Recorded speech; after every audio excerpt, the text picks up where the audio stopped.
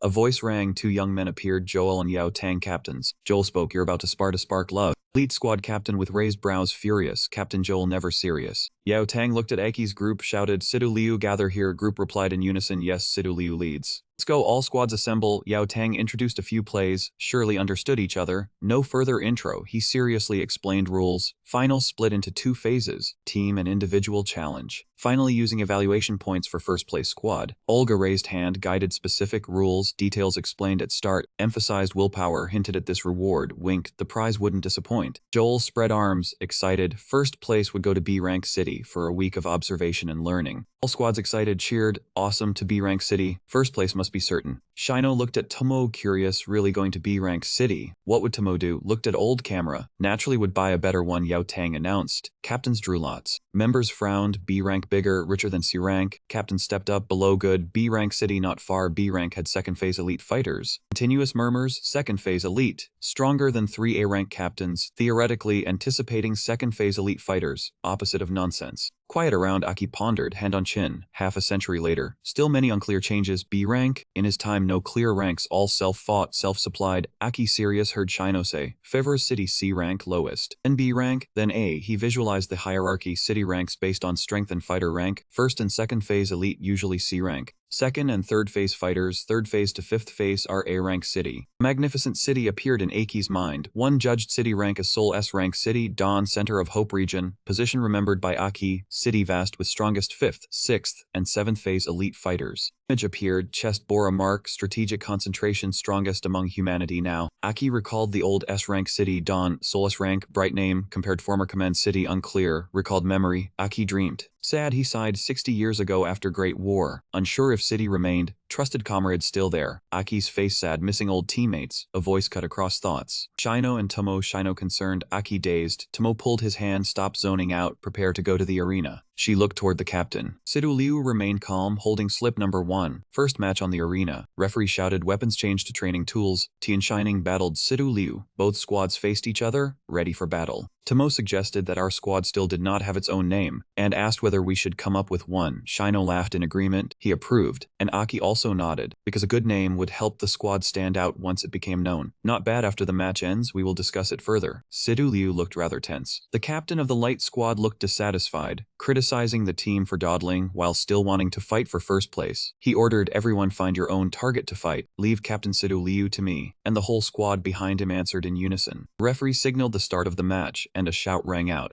Immediately after that, the order to scatter the formation was given, and the plan they'd prepared swiftly appeared in Sidu Liu's mind. Solo tactics were highly effective when they held the advantage, so she signaled them to join forces in battle. Once Sidu Liu's squad charged forward, Aki silently formed a plan. Even Sidu Liu also saw through the opponent's strategy. Breaking straight through the captain was the most effective method, but having everyone fight on their own would make the teammates' morale collapse if the captain failed. Aki observed from a distance. Sidu Liu had predicted correctly. The light group had noticed the problem and wanted to break through the captain first. Sidu Liu's squad swiftly set out, pulled back to defend, changed tactics. Breaking through the captain was the top priority. Sidu Liu's rear was suddenly attacked by 3 enemies. She kept calm, maintained the formation, and provided cover. Shino and Tomo immediately broke through the encirclement. The light captain wanted to take down Sidu Liu directly. His eyes filled with resolve. He could not be underestimated. He stomped hard on the ground, preparing to break Sidu Liu's move. Sidu Liu charged over with a staff from the river. The light captain spun around to counterattack, laughing as he aimed his icy move. He leapt up and unleashed a move straight at her, challenging her. Taste my Zen light. Sidu Liu reminded everyone to defend while she gathered energy in her hand and formed a light burst shape. His move was too powerful. The flash of light forced everyone to cover their eyes. Yao Tang covered her eyes and said, a familiar fighting style, individuals would be affected, but the group would also be influenced. Personal habits only changed after being experienced. The light captain spun his sword while thinking, fledglings should not show off before my Zen light. Deal with the captain first, and the squad will lose its strategy. He swung his sword down. I do not care whether you are Sidu Liu or not. Aki rushed forward and blocked the move for Sidu Liu. Emphasizing that the teammates were also affected, he drove a fierce kick into his shoulder, sending him flying far away. The light captain looked at him in irritation, reminding himself that is the kid wearing the water form tactical glasses. Aki only smiled, explaining that the water form glasses bent light, and setting teammates aside was not smart. Sidu Liu was surprised, wondering when he had appeared. Aki walked past and smiled, saying, next, I leave dealing with him to you. She saw that the man still had not stood upright, and thought to herself that Aki had made him suffer a loss, just as she closed her eyes and focused. Sidu Liu turned and rushed toward the light captain. He grimaced as he met the move, thinking she still dares to rush in, just right, I will give her a hit, but suddenly his hand lost strength, and the joint was dislocated. Unable to to counterattack, he chose to take Sidu Liu's move. Sidu Liu attacked, her gaze sharp and cold. You were right, end it quickly. On Aki's side, he casually supported Shino and Tomo. They were already good seedlings, so the fight went smoothly, and everyone heard the heavy sound and looked back. Sidu Liu stood tall and said, "Your captain has lost." Everyone was exhausted and had no strength left to fight. On the city wall, Yao Tang announced the end. Olga looked at Aki and said he still had not used his ability. The elite captain heard the result and was not surprised, asking in return they really lost. Because of Sidu Liu, is she that powerful? Dawn Captain lowered her face. We also lost because we underestimated the enemy. You are next, opponents for many years. A warning advanced to the team and Aki's teammates. She fell into thought. The light's words disturbed her mind. How hateful. Olga shouted from the wall. Sidu Liu's squad against the elite squad using trial props. The match begins. As soon as they entered the match, the elite captain charged forward, reminding everyone not to let the light's words shake their will. Follow their training, absolutely maintain the formation. John unleashed a move, concentrating all his power into 5 punches. Then he struck the ground with a powerful move, creating an area around them that seemed to burst apart. Aki waited for the right moment. The dust blocking their sight helped him unleash his move, Rise. The sudden attack left the elite squad unable to react in time. Aki laughed inwardly. The demon element was still useful. Water and wood elements, the other elements were still unknown. He called out clearly to Shino. Then he rushed swiftly toward the elite team, leaving the captain only enough time to shout, "Scatter, change the rally point. Damn it, we have been forced into a disrupted formation." Mo and Sidu Liu joined forces to attack the elite captain. The attacks from both of them were still blocked by her. She called loudly for support and her teammates were about to rush over, but Aki stopped them. At this moment, she remembered the words of the Dawn Captain. You are next, opponents for many years, a warning in advance. Be careful of Aki, he is the strongest in the squad, linking the entire battlefield. Tomo called her back to reality. You cannot ignore us. She forced out her voice, then why am I an agility type? Tomo unleashed her move, provoking her, agility me too. She made a move that left her immobilized, the stands erupted in cheers. Tomo won. Olga judged that this match was over. Sidu Liu's squad achieved a complete victory in the team match, and the individual matches came next. Both the elite captain and the Dawn captain grew serious, their gazes cold and sharp as they prepared for individual duels. Both of them pointed at Aki and spoke in unison, we may challenge other members. Yao Tang wanted to challenge Aki, a one-on-one individual match. Aki did not refuse, saying who goes first does not matter. To save time, both of you come together. He stood amid the crowd, continuously issuing challenges. In the challenge match, Aki faced the two of them alone and adjusted his gloves. Long thought to himself, the final battle. I have to play seriously. The Dawn captain looked displeased.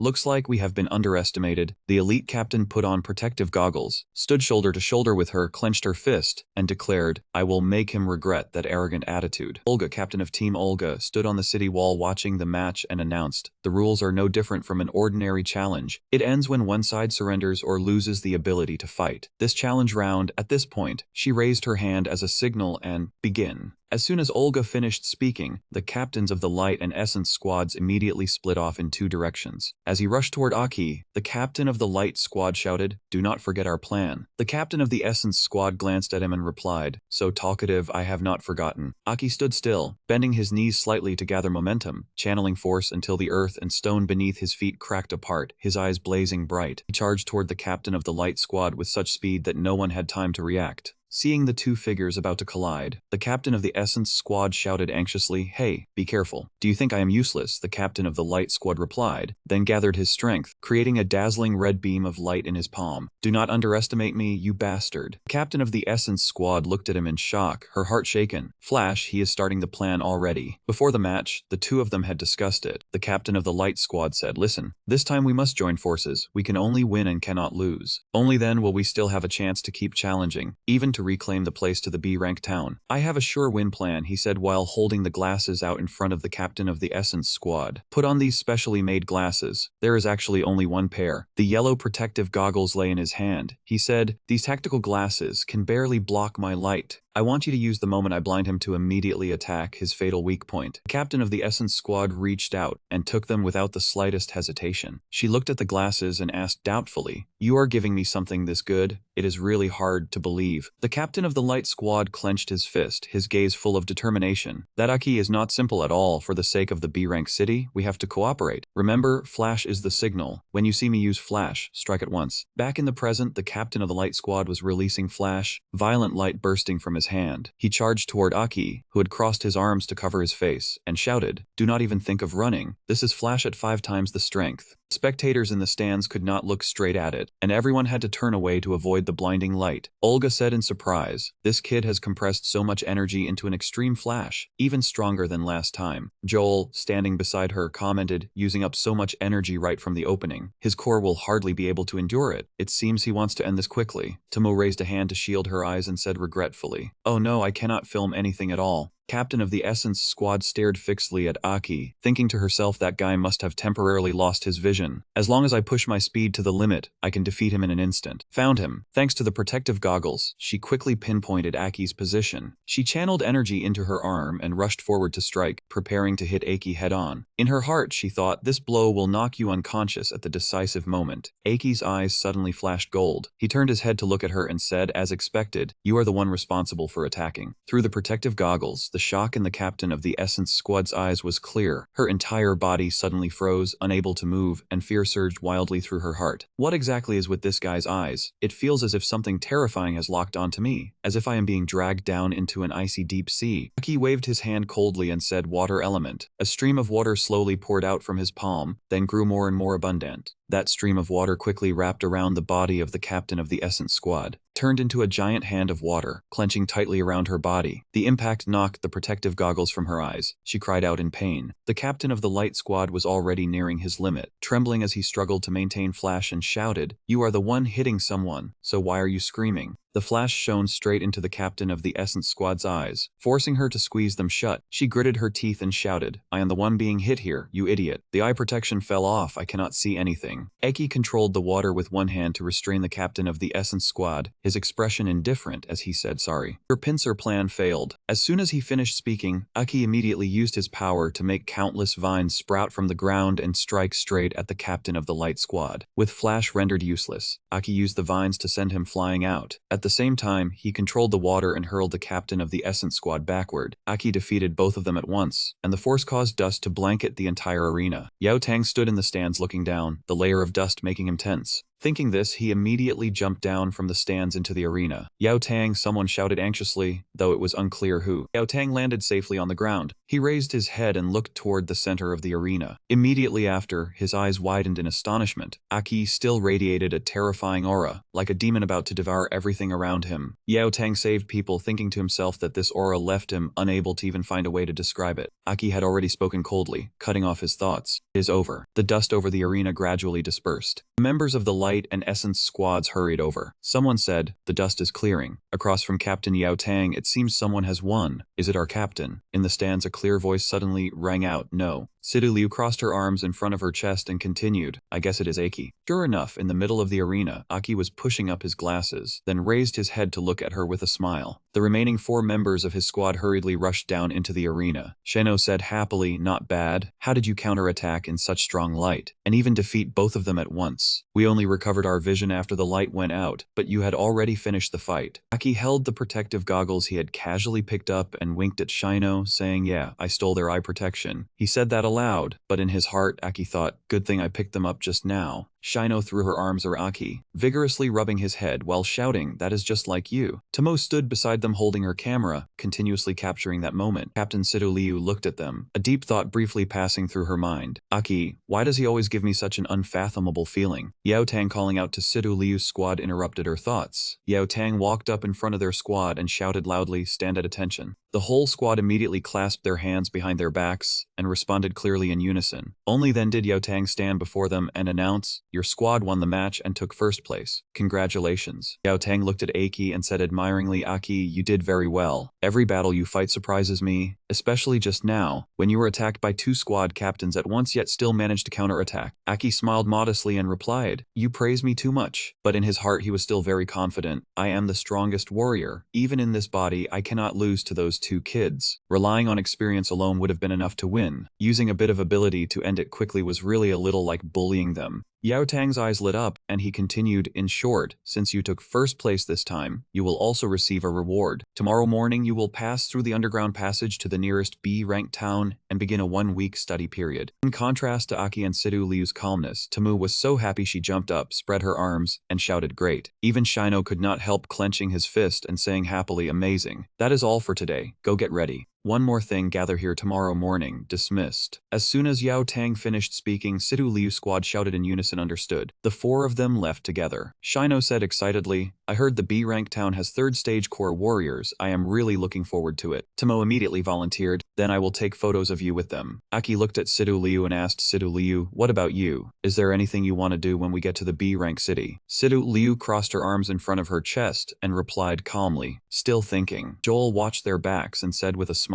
that Aki really is frightening. If he used his full strength, perhaps even we might not be certain of winning. Yao Tang looked at Joel and said with slight hesitation, he is not yet familiar with this place. He looked at Aki's upright back and continued, he will keep moving forward. You plan to lead them through the underground passage? Joel asked Yao Tang, then added, that works too. It is safer than the surface route. Olga stood beside them with her arms crossed in front of her chest, saying with some concern, we still have to stay alert. Every now and then there are 0-stage demons that wander in there. Although Yao Tang was only a 1st stage core warrior, he still replied confidently, do not worry, however many 1st stage demons come, I will handle them all. As for those 4, even if I do not act, it will not be a problem. The underground passage was a complex subterranean transportation hub, now abandoned and used only as a route between towns. A warrior with a face full of terror was desperately running through the tunnel of the underground passage. Behind him, a red light chased closely, never falling behind, and in the blink of an eye, that red light transformed into a hand and quickly took him down. The enormous red hand, with long black claws, gently lifted the head of another warrior. These human warriors are too weak, truly boring. The demon with a massive body red as blazing fire scratched its head in irritation. It released its grip, dropping the fallen warrior to the ground, then kept pacing back and forth through the underground passage in search of an exit. I am lost. How'd I get lost underground like this? The demon stepped over the fallen warriors and continued forward. It was a 2nd stage demon, ability unknown, attribute unknown. The massacre log recorded 21 new warriors, 9 1st stage warriors, and 2 2nd stage warriors. At the same time, Aki's group had gradually entered the tunnel. Tomo held her camera, her eyes shining brightly, continuously photographing the underground passage. Wow, so this is the underground passage. This is the first time I knew something like this existed beneath the ground. Tomo finished photographing the front, then turned around to shoot behind them. But this place looks like old architecture. When exactly was it built? Yao Tang narrowed his eyes slightly and said, ha, this underground passage has existed even longer than I have. Tomo did not even let the old cobwebs escape her lens, crouching down to take a commemorative photo before asking curiously, this place is so ruined, do people really still use it? Yao Tang explained, after the Battle of Dawn, countless great warriors fell, and the number of elites also sharply declined, because they could no longer develop territory or carry out large-scale missions. The amount of energy crystal used for survival began to drop severely. Due to the lack of this enormous energy source, the vast underground passage network was gradually abandoned as well. This passage was built in the era of the great Chiwang Aki. Everyone in Sidu Liu's squad turned their heads at once to look at Aki, who was walking at the very back. Tomo smiled and said, oh, Aki, it was built in the era of the king who has the same name as you. Aki placed both hands behind his head and replied leisurely,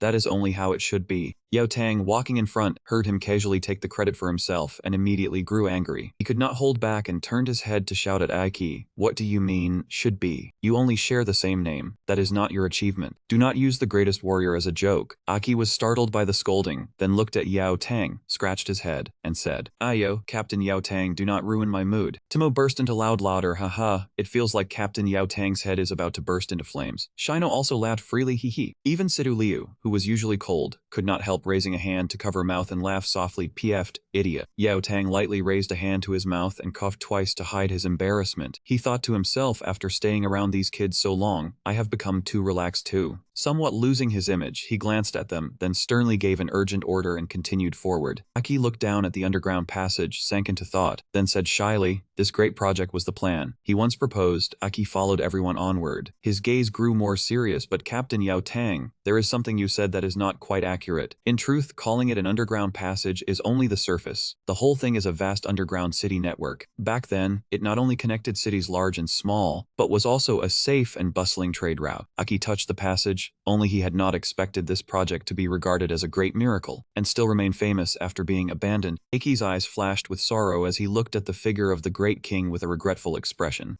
At this moment, Shino suddenly asked Captain Yao Tang, "The energy crystal you mentioned just now is like the demon core in front of our chests." Yao Tang replied, "That is right. You can consider it a collection of demon cores. A single core supplies energy to a warrior, and when combined and refined many times, it forms a large energy crystal. This energy is enough to operate the current cities. Just like electricity in the past, high-level cities collect demon cores, refine them into energy crystals, and distribute them to each district. From the S center, then A, B, and finally C, Yao Tang led the team onward and said, "This time you are going to a B-level city, both to broaden your knowledge and receive energy crystals for first city." Mo wondered, what happens if the energy core is used up and not replaced? Yao Tang turned back to look at everyone and said somewhat frighteningly, "Complete paralysis." Hearing that, the Sidu Liu squad all jolted. Without energy, normal life and important weapons would all become useless. With no protection and no equipment operating, humans would have no choice but to leave their homeland. Sidu Liu's destruction would be a major disaster for the city. Everyone in the Sidu Liu squad grew worried, sweat trickling down. Yao Tang laughed, "Haha, no need to be tense for a small city. The current energy crystals are enough for 3 months. We all stop by to maintain the defenses." Tomo thought to herself, "The captain is too scary." Yao Tang led them onward, reminding them that they had to prepare carefully this time. The B-level Pazer city had second-stage core warriors and 2 third-stage warriors. His expression was solemn. It was said that one of them had a synchronization rate of 69%, which was extremely astonishing. Everyone's eyes lit up. Shino repeated, "A third-stage core warrior with a synchronization rate of 69%. Tomo blurted out, so strong. Aki stood behind them, one hand on his hip and one hand holding his backpack. Think himself behind you is the strongest 7th-stage core warrior with a rate of 96%. Tomo accidentally noticed the red button on the wall.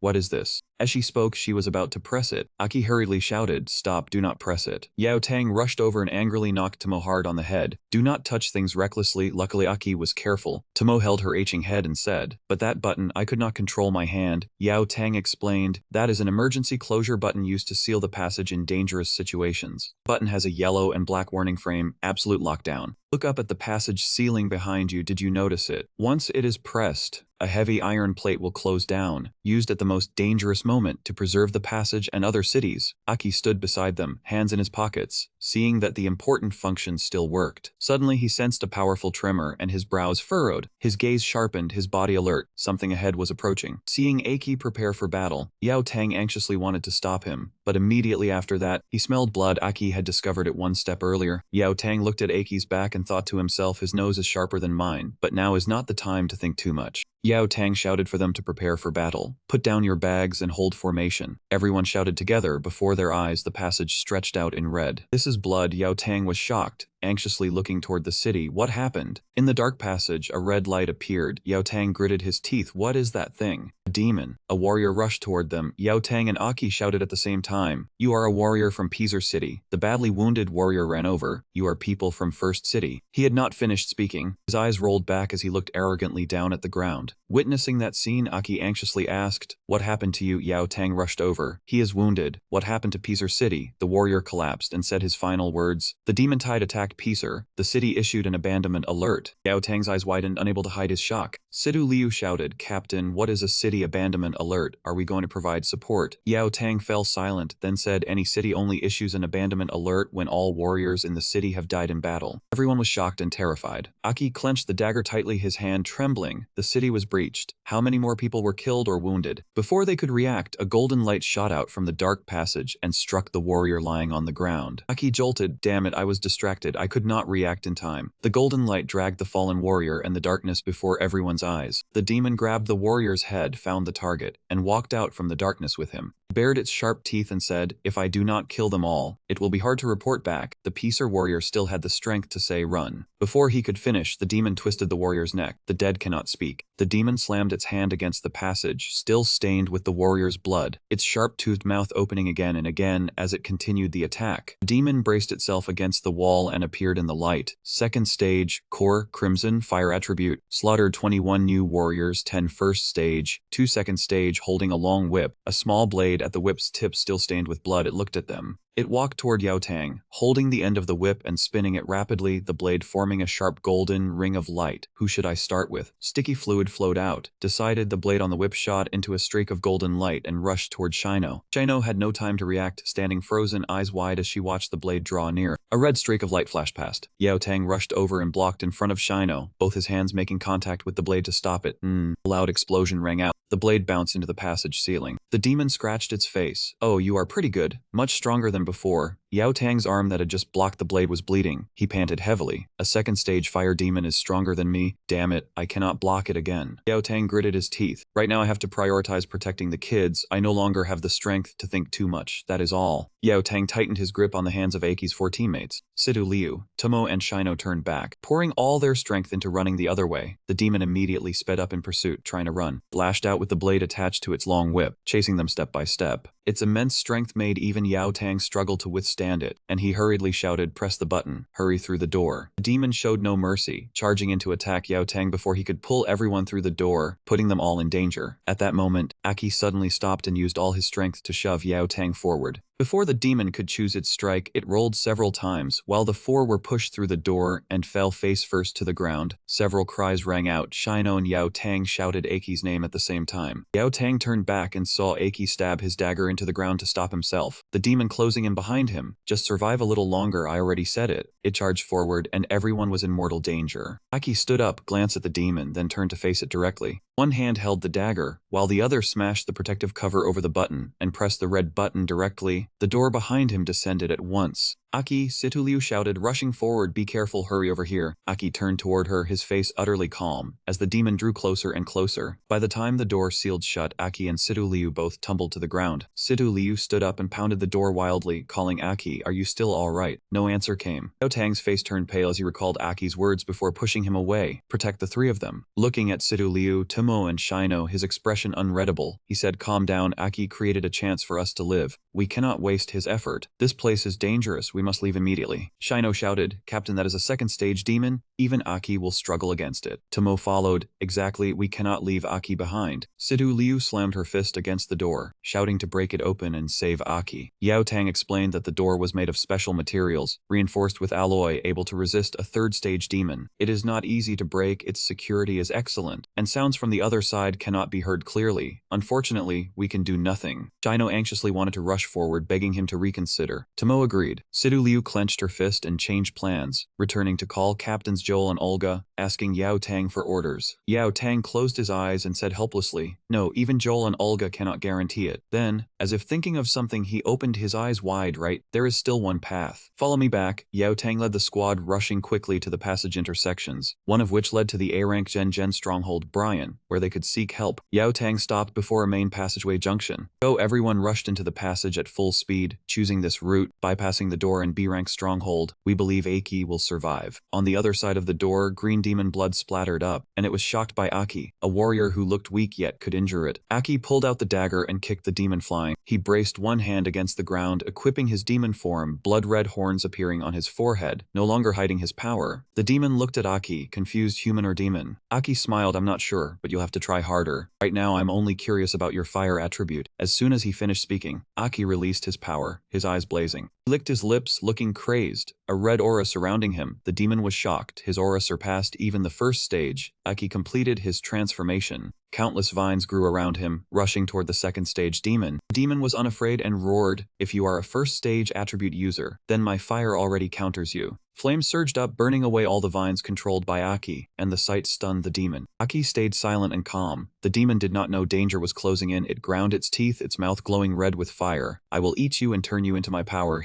It opened its mouth, and a fireball gradually formed inside. It roared, sending the fireball straight toward where Aki stood. Aki's eyes flashed. He dodged the fireball, and the direct strike hit the door without any effect. Aki used the vines to launch himself forward, rushing toward the demon. The demon was shocked but scornful. "Close combat, you cannot touch me. Coming near is only self-immolation." Aki ignored its words, circled behind it, his hand curling like a pan, spotting several traces of water, using the water attribute to pierce through its body. It clutched its core in shock. The demon said, "Two attributes, water and fire. Human, you counter me." Before it could say anything else, Aki had already dug the demon core from its body. An explosion rang out. The demon's body burst apart, smoke and dust billowing thickly. Aki stood there in demon form, one hand holding the core, the other holding the skull of the second stage demon. Dozens of demons in the tunnel rushed over at once, trampling one another, wanting to attack Aki. Aki heard the movement and glanced toward the tunnel. The demons rushed in, baring sharp teeth as they attacked. Aki thought to himself, "Unranked demons, looks like the fight just now lured them here." He looked at the demon core in his hand, second stage fire type. "What power will you bring me?" He decided to crush the demon heart. When Aki squeezed it, the energy exploded and knocked the demons back. He shouted, "Fire demon, become my power." That source of energy was instantly transferred into Aki's demon core. Aki spread his arms, energy spreading out to envelop his body. When the final light shone across Aki's eyes, he had completed his evolution into second stage demon form. Long red horns grew from both temples, his eyes turned golden, and he felt scorching flames seething within him. The demons still roared fiercely, baring their teeth as they attacked Aki. He thought to himself, there were too many unranked demons. He recalled and mimicked the previous attack, energy gathering into a sphere before his mouth, blasting straight toward the demons like a cyclone. They turned to dust. His attack shot far into the distance, and no demons returned. While the demons screamed in the sea of flames, Aki calmly walked through. The beasts wailed miserably, as if comforting the warriors who had died in the passage. After speaking, Aki moved forward, leaving behind the blaze that burned the demons. At the tunnel exit, countless electrical devices lay toppled in disorder around Aki. Suddenly, flames surged up from below, blasting away blocking the exit and revealing Aki calmly stepping through the thick smoke. As soon as he set foot on the ground, Aki froze at the sight before him. At that moment, only innocent civilians lay scattered around the exit in a scene of devastation. The entire city was sunk in a sea of fire, houses collapsed into ruins, almost no life remained. Aki looked around and thought silently, a B-rank city. It had been completely destroyed. He stepped lightly past the civilians lying there, understanding in his heart that this was a very high-level demon tide. And he saw a warrior sitting motionless, his body pinned in place by tree trunks, a wood element ability. Aki pictured the demon using a fatal strike on the civilians. He slowly walked on, realizing this was a wide area skill of a third-phase demon aimed at ordinary people. Thinking of everyone being burned to ashes by that demon, Aki gritted his teeth and cursed inwardly. Hateful. There were still two third-phase core warriors. Then a gust of wind swept Paki, carrying smoke with it and making the crows flap up into the air. When he looked in the direction they flew, he suddenly saw someone's feet hanging high above. On the tree at that moment, two warriors were pinned there by branches running through them. Only after looking closely did Aki realize they were the two third-phase core warriors, but they had also fallen. Aki stood silently watching them without saying a word. Then he used his wood element power, letting the branches slowly lower the two warriors down. After placing the two warriors' bodies down, Aki bowed his head before them, respecting them in silence. They were all outstanding warriors. Then he raised his hand to the face of one warrior whose eyes were still open, gently brushing them closed. Looking at the two warriors, Aki said sorrowfully, "Rest in peace." Thinking of how they had fought with all their strength, he understood this had been a tragic battle. Suddenly, a shout rang out behind him, "Damn demon, what are you planning to do to them?" Aki thought in surprise there was still a survivor. He turned back and saw the other man holding a knife, trembling all over, eyes brimming with tears, but still forcing himself to stand firm, saying, "You must be a high-level demon transformed into human form. My life was saved by them. If you touch them, I will not stand by." Aki sadly wanted to explain, but he knew his appearance made it impossible for this kid to trust him. While no one had time to guard against it, a demon suddenly attacked that man, making Aki shudder for a moment. After that attack, the survivor gradually lost consciousness, his body falling backward just like that. Aki immediately used his power to blast away the demons surrounding them, then supported the man's head so he would not fall to the ground. Hateful, there were still demons hiding in the city. He used his wood element ability to heal the man, saying softly, "Don't speak anymore. Let me help you recover." The survivor was completely exhausted, with only a faint breath left to whisper, "In the end, are you a demon or one of us humans?" Then he collapsed in Aki's arms, making him freeze. He asked himself, "Am I a demon or human now?" While the demons had already sensed his presence. They immediately rushed over, surrounding him completely.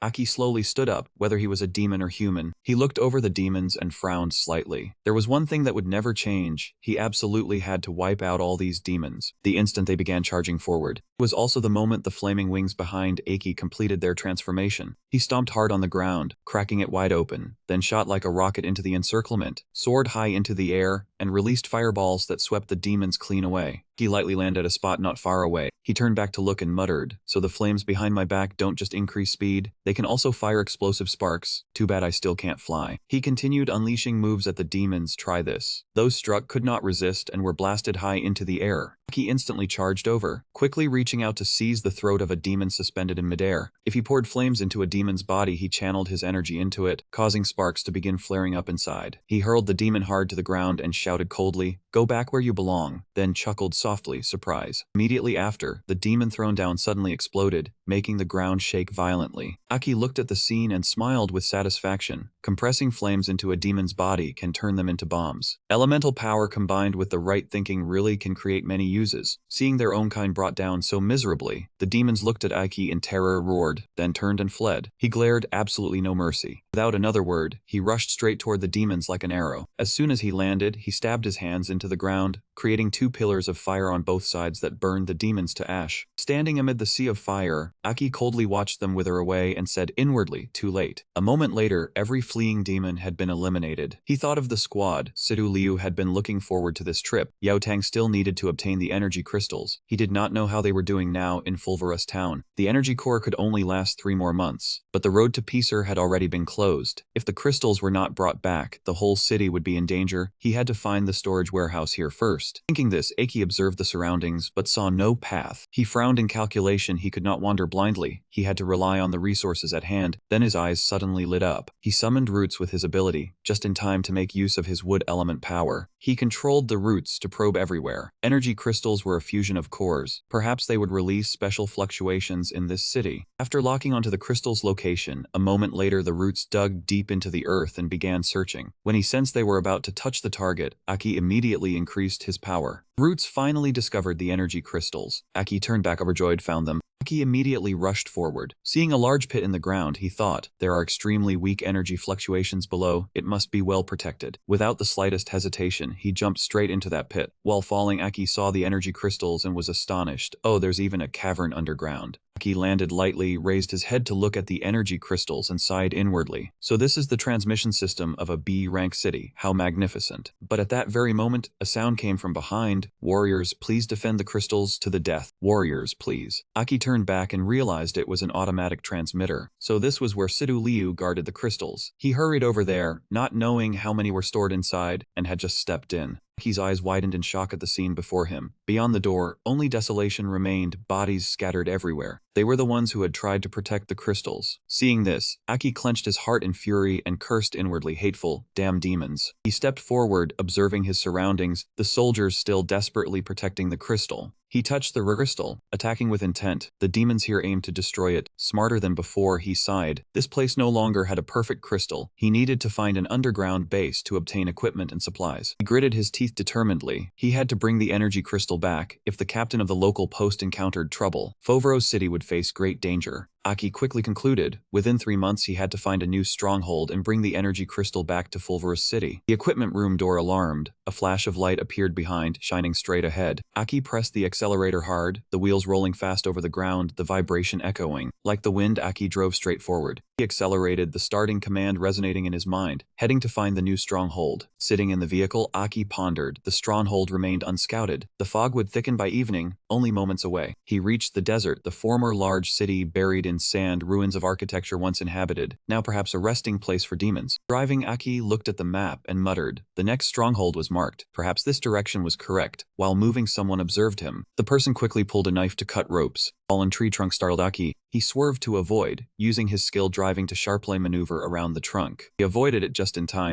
Aki slowly stepped out of the vehicle. He removed his glasses, muttering under his breath, looking at the fallen trunk. There were demons here. No, there were ropes. Why was that? Suddenly, someone approached giving orders, no suggestions allowed. A person pointed a gun at him, shouting, asking who he was, which hunting team he belonged to, report your name. This person belonged to the hunting team, human fighters outside the stronghold, forming a squad, demanding strict individual competence. Aki internally groaned, indeed encountering a hunting team. The hunter stood on a wide plank, ordered to report his name. No second question, Aki thought. Troublesome, didn't expect to meet them. He quickly raised his hands to explain. Don't misunderstand, I'm just a normal fighter passing through. The hunting team are fighters outside the stronghold, wandering, gathering materials, highly organized. The opponent shouted, stronghold fighters are not alone, you are the scout of the Silver Wolf team, right? He was surprised, calmly replied, no, I'm not, hard to explain. But the opponent ignored him, immediately raised the gun, shouting loudly. A shot was fired. Bullet passed by Aki's feet. He was stunned. The person continued shouting angrily, "Shut up. Is the injured teammate still alive? Answer quickly." Hearing this, Aki thought, injured hunters? Teammates still alive, apparently from the Silver Wolf team. He calmly looked at the opponent, said he could not prove if they were fighters or hunting team, but pointing a gun like this was not communication. She lowered the gun slowly after hearing. Aki glanced aside, sensing someone else. The opponent suspiciously pointed the gun again. No movement allowed for a moment. Several bullets hit the girl's hand, startling her. In the distance, two dark figures rode up. One laughed mockingly, disarmed the person holding the weapon, injured teammate. Some still alive, claiming credit with the boss. They were a scout squad of the Silver Wolf hunting team. The girl, shot in the hand, weakened, could not hold the gun. She thought, it's the Silver Wolf team, annoying, can't hold the gun anymore. A man jumped up, grabbing her head, teasing, and because she was a girl, then lifted her head to look at her face. Injured, she could only look at him with eyes filled with resentment. The man turned to his companion. Damn, hurry to the front before taking her to the boss. Let the brothers play first. Aki could not bear it, rushed up and kicked the man. The other looked at him in panic. He kicked him far away, landing lightly. Aki stood shielding the girl, saying he didn't want entanglements with the hunting team. But the Silver Wolf team were indeed trash. Today many things happened, bad mood, before acting. Looking at the man, he uttered, "Get lost." Seeing this, the man feared and raised his gun, thinking he was a demon. Aki blocked the gun, squeezed it tightly. He glared angrily, having the gun pointed at him twice, very frustrating. The man panicked. He used target system power. A tree sprouted into a hand, punching the man into the sky. The girl behind witnessed, astonished. The man landed several meters away in pain. He clutched his stomach, shouting the core device, asking Aki if he was human or demon. Aki took the gun, used his power, repeating the question. Within a month, he crushed the gun into many pieces. He was angry, advancing toward the man. It didn't matter to him. Scream echoed. Aki used his power to heal the girl and calm her. Worried, I only have healing power. The bullet only pierced the arm. Recovery is fine, thank you. Afterwards, she shyly turned her head to look back. Below, the attackers of the two people were swept away by the iron bar. The girl saw the wound nearly healed, joyful, couldn't believe the skill truly effective. The fourth rank fighter possessed skill, creating a special phenomenon, divine manifestation, formidable. She looked up excitedly. Could it be a fifth rank fighter? Aki thought. His body sensed second rank demon power, stronger than many second rank fighters, but he smiled. I'm a second rank fighter, only possessing a special ability. The girl happily bowed to him. Second rank impressive. Thank you for saving my life. Sorry for pointing the gun earlier. He asked her, I need to reach the nearby stronghold. Do you know where? She was silent for a few seconds, then replied, I know the direction if you wish. I'll guide you. Aki surprised. Just met. She trusted him. What was she doing there? She bit her lip. The nearby stronghold was the small posts in Wei, grade C, small scale. Then she recounted. That place had already been occupied by the damned Silver Wolf hunters. A few days ago, our lost Scar hunters had intended to rescue the town from their hands, but we failed. My teammates originally had a chance to win, but unexpectedly the Silver Wolf captain had just broken through to a third stage warrior, his power soaring. The captain was only a second stage warrior. Facing a third stage warrior was still too mismatched. In the end, only I was lucky enough to escape. If rescuing the town does not affect your actions this time, I want to beg for your help. I will risk my life to support you. Hearing that, Aki looked at her, recalling the previous life. Back then, although the hunters had appeared under his management, nothing had ever crossed the limits. Now they dared to seize a town. What is the current manager doing? The girl continued, moreover, I heard the Silver Wolf hunters seized the town to steal energy crystals. I don't know what they intend to do. Hearing this, Aki seemed to understand their target was the energy crystals. He thought to himself, they even dare to steal the town's basic energy source. Afterwards, he slowly stood up and said, lead the way. Whatever the matter, as long as it touches my limits, it is enough to make me angry. The scene shifted to rolling hills and mountains, trees covering both sides of the road. Aki and the girl drove forward together. She said ahead is the small town of Sinwei. Alright, before we approach the town we have to hide the vehicle. As soon as she finished speaking, the wheels began to slow and then came to a complete stop. Aki quickly stepped out of the vehicle, looking around to observe the situation. He thought to himself this town had left no impression in the previous life. It didn't even appear on the map. Yet now it was occupied by the Silver Wolf hunters. After a brief observation, he intended to enter the town for a closer look, when suddenly a demon appeared behind, baring its teeth and preparing to attack. The girl turned to see it and immediately gasped in terror. She immediately shouted, demon. At the same time, the demons lunged forward, encircling the two. Aki said nothing, immediately using the wood element power. Roots sprouted from the ground, binding the demons tightly. When he punched the ground, a mass of roots pressed them down. He looked at them coldly, coordinate a little. These beasts must not be allowed to interfere with our infiltration. We cannot kill them yet. The scent of demon blood will probably attract more of their kind. Then he calmly turned to urge the girl, let's go. The girl admired Aki even more, happily nodding in agreement. Alright, yes. Then she quickly ran after him, inwardly thinking he is so strong. The town too, the teammates too, there is truly hope now. As they hid behind bushes observing, Aki suddenly spoke, strange, the town has no guards. Indeed, even the city gate is wide open. That moment, from inside the city gate appeared the silhouette of a person carrying someone. As soon as Aki saw it, he said, someone is coming out. But the man carrying the boy suddenly cried in fear, because behind him a hunter's hand reached out to grab.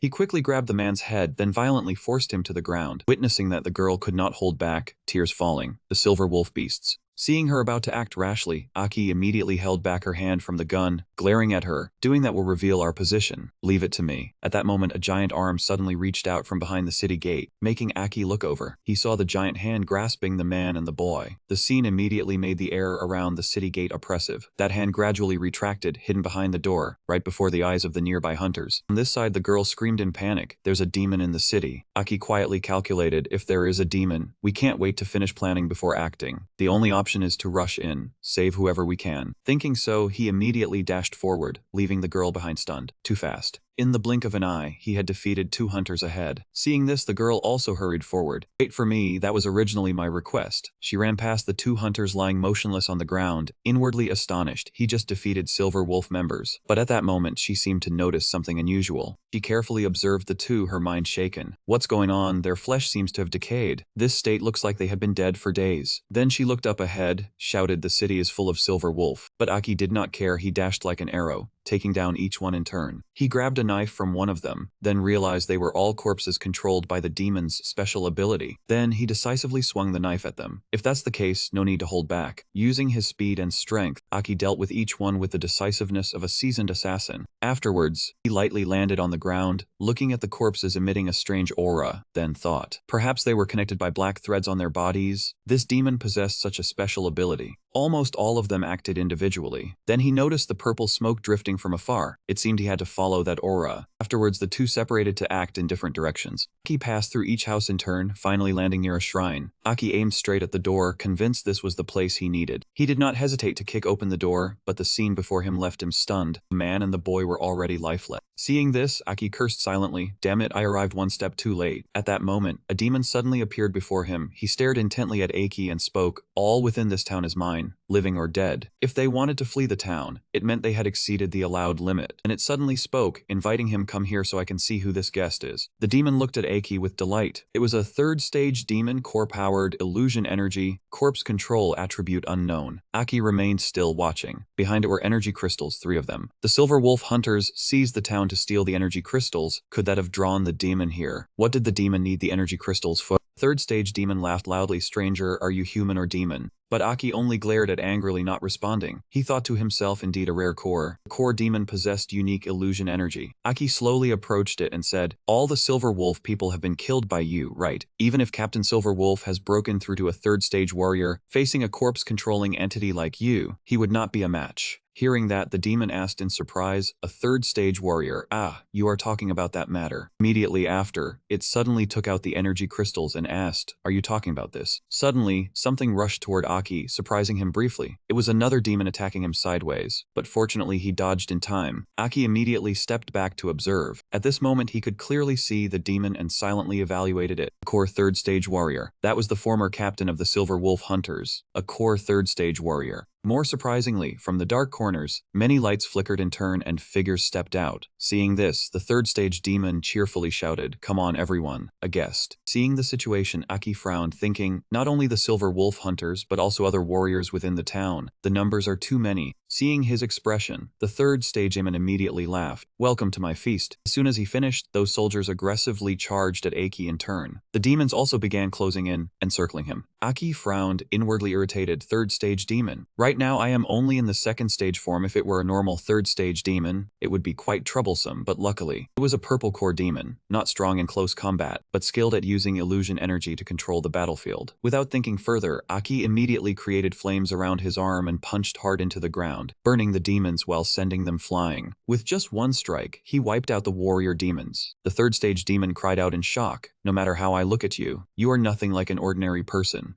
Aki still answered calmly, it is useless, I have already burned their bodies clean with flames. The third stage demon trembled with rage, grieving over the items he had gone through such difficulty to collect. Aki answered in a cold voice. With no corpses left to control, Aki immediately stomped down to gather momentum. Fast as lightning, in just an instant, he rushed for the third stage demon with a knife in hand. Aki shouted, causing his combat ability to drop noticeably, then launched a series of attacks that left him no time to defend. Just then, the image of the little boy suddenly appeared before Aki's eyes, as if he were standing between the two sides. Aki froze, staring blankly at the little boy in front of him. It was the child from earlier. Seeing him hesitate, the demon behind him burst into loud laughter and threw a powerful punch, making even the ground shake violently. Aki immediately used his water element ability to defend, gritting his teeth as he thought, damn it, my stomach still has to rely on the water element to avoid a fatal wound. The demon laughed delightedly as he looked at him. I do not only know how to control, I also have the sharp metal element. Aki was startled to learn that he could use the metal element, and immediately used the wood element to recover, while calculating how to deal with the deep wound in his abdomen. The third stage demon growled, looks like I will have to risk a little if I want to bring you down, using something I went through great difficulty to obtain. He ordered the man's corpse to bring over a tube containing green liquid. He looked at the two corpses and said both father and son are useful, then picked up the tube and took a sip. Aki immediately felt something was wrong. Although he did not know what it was, his instincts still warned him that danger was approaching. He endured the pain and rushed straight up to destroy it. Aki covered the knife in flames and aimed straight at the third stage demon, but he had already swallowed the liquid. The third stage demon created an iron shield, blocked Aki's attack, and knocked him flying backward. That surprised Aki. Where did he get such an explosive surge of energy? Could he have forcibly absorbed energy crystal? The energy inside the crystal was inherently extremely violent. Humans had refined and condensed it, and directly absorbing it would certainly make the body collapse. But although the energy inside him was fierce, it still stopped at the limit, probably because of that medicinal liquid. That could not be something a demon had created himself. Suddenly, the third stage demon roared word by word, evolve, evolve, keep going like this. A dazzling purple light flashed across his entire body, and Aki immediately realized he was borrowing the energy crystal to evolve. In just a short while, the third stage demon had transformed into a fourth stage demon, possessing purple illusion energy and the metal attribute. Aki gritted his teeth, inwardly irritated. A fourth stage demon? This was truly troublesome now.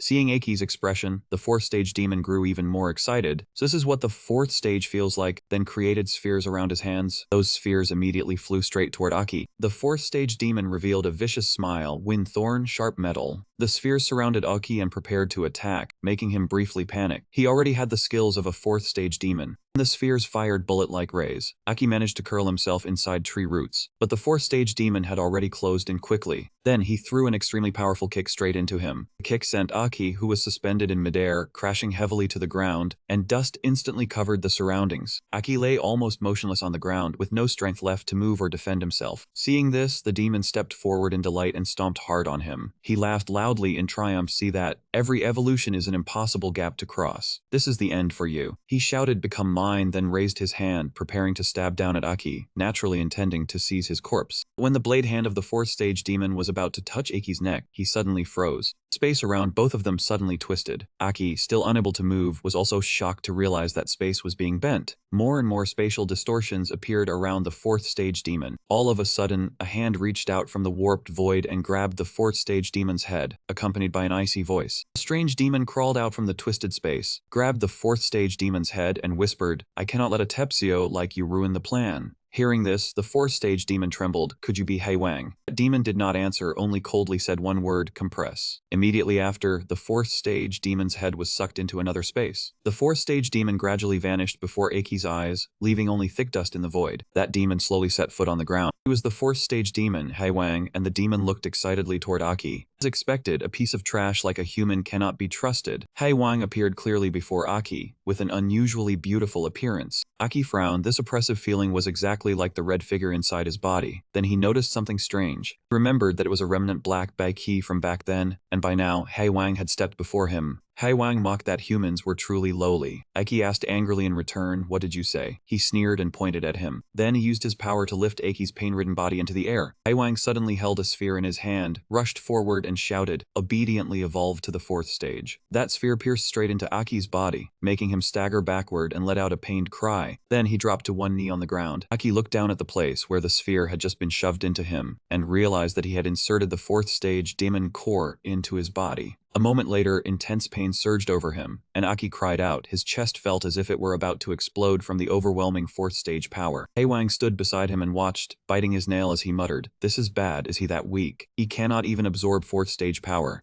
Aki shouted, "No, this body is about to explode. It cannot endure any longer." Thinking of a way to escape the demon, long streaks of water appeared around his body. Haewang immediately used 8 spatial shields to lock him in place. She yelled, "The space is locked. Worthless human. Try to endure it." Aki's body swelled, screaming in pain and cursing Haewang. Inside Aki, someone with closed eyes suddenly spoke up, "Disturbing my sleep." He opened his eyes. Haewang stood beside him and cheerfully exclaimed, "This voice, could it be?" In an instant, Aki's body fully recovered. He was furious, his eyes brimming with killing intent. "Could it be you forgot what I said earlier, Haewang?" He quickly broke the surrounding shield with his hands, leaving Haewang astonished. Aki now transformed completely. It was Chiwang. Haewang froze as he saw it. Chiwang just stood there in front of him. He rushed in and hugged him. Chiwang gently responded, "Long time no see." Haewang calmly observed Chiwang. This time his force was too weak, could not fight back if he died. Chiwang spoke kindly, "This body needs continuous training. Humans are weak but still full of unknowns." He was only second stage, yet she let him surpass third stage. Absorbing fourth stage energy, the body could hardly endure it. "This energy also temporarily awakened me," Chiwang reminded. "Next time do not intervene directly. He needs to evolve step by step. Only then will he become a perfect vessel in the future." Chiwang glanced at her, understood. "Whatever you say goes." She suddenly remembered something. "Right, during this time you faked death. The 4 kings acted but none took initiative, creating balance as you planned." Chiwang smiled faintly. "At first they feared my power and united. Now even without me, they have not changed their suspicious nature, perhaps forgetting their original mission. What about you? Recently all is well. They do not doubt you." She thought silently. "Luckily they still remember me. Even if they suspected, they do not have the strength to investigate." She gently touched Chiwang, expressing her feelings. "I only wish to welcome the strongest one back." Chiwang smiled. "It is only a matter of time. The body has evolved to fourth stage, but needs to adapt and stabilize its power." She tried not to involve humanity, avoiding attention and spoiling the plan. She shyly said, I only remembered you so came to visit, even if just a vessel." At this moment, the girl accompanying Aki attracted attention. She trembled. "How is there a Baiki demon?" Haewang covered his mouth, laughing. "Ah, forgot to handle this area." Chiwang remained silent. He just stared at the girl. He gradually fell entirely within Chiwang's sight.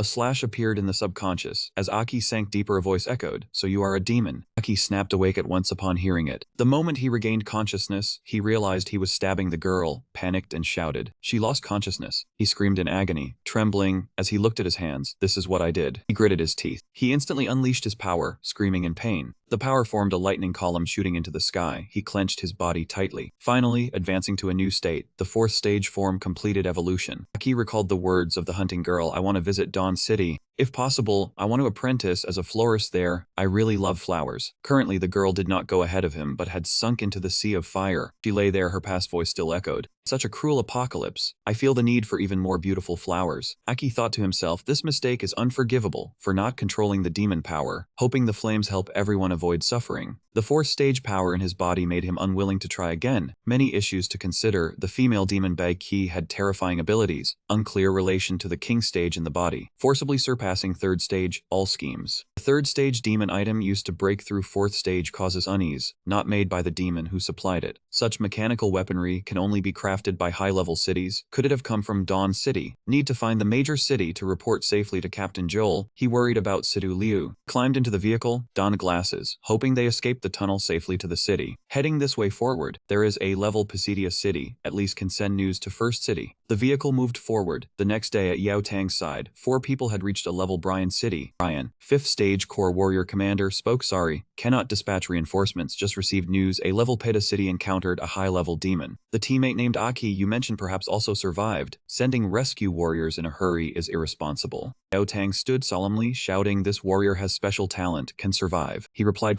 coldly, "Brian, a level the city has talented young warriors, but cannot guarantee survival against large-scale demons." Yao Tang remained silent, giving a response. "In the apocalypse, every life is precious, cannot send directly, but at least scouts will be sent to assess." Yao Tang was startled, cheerfully replied, "Thanks, I am still busy, apologies, you are free as you step out report." The high-level demon in Peta City, unclear how it affects the Sama competition in Dawn City. Yao Tang calmly answered, "I heard too. Soon there will be the summer competition, but we are only C-level city. No problem, if interested, can stay a few days to explore S-level Dawn City, hosting Sunma, minimum requirement B-level. Currently you are not eligible, but 3 young warriors behind you have potential. Learning more is good. Office, this city, you may tour freely. It will surprise them." All four bowed. Yao Tang shouted thanks. After he left, Tomo gently asked Captain Yao Tang. He replied, "What is it, Tomo?" She curiously asked, "What is the demon hunting competition?" Yao Tang explained, "This is a competition only held by Dawn City, hunting demons of various levels to select new generation enhanced warriors. At the same time, they also received special rewards provided by Dawn City. This was a periodic event. The goal of every warrior. Unfortunately, participation required at least a B-rank city, but I still believed. In the future, you would surely have the chance." Shano worried, not knowing how Aki was now. If he were here, the demon hunting contest in Dawn City would be very exciting. Peta City faced a high-level demon. Just hoping he was still alive, waiting until the towering demon was repelled. Tomo added, "Never thought the first time leaving the city would encounter such events." Sidu Liu stood by the window looking outside. "Aki, because of us, fell into danger." Then she quietly gazed into the distance.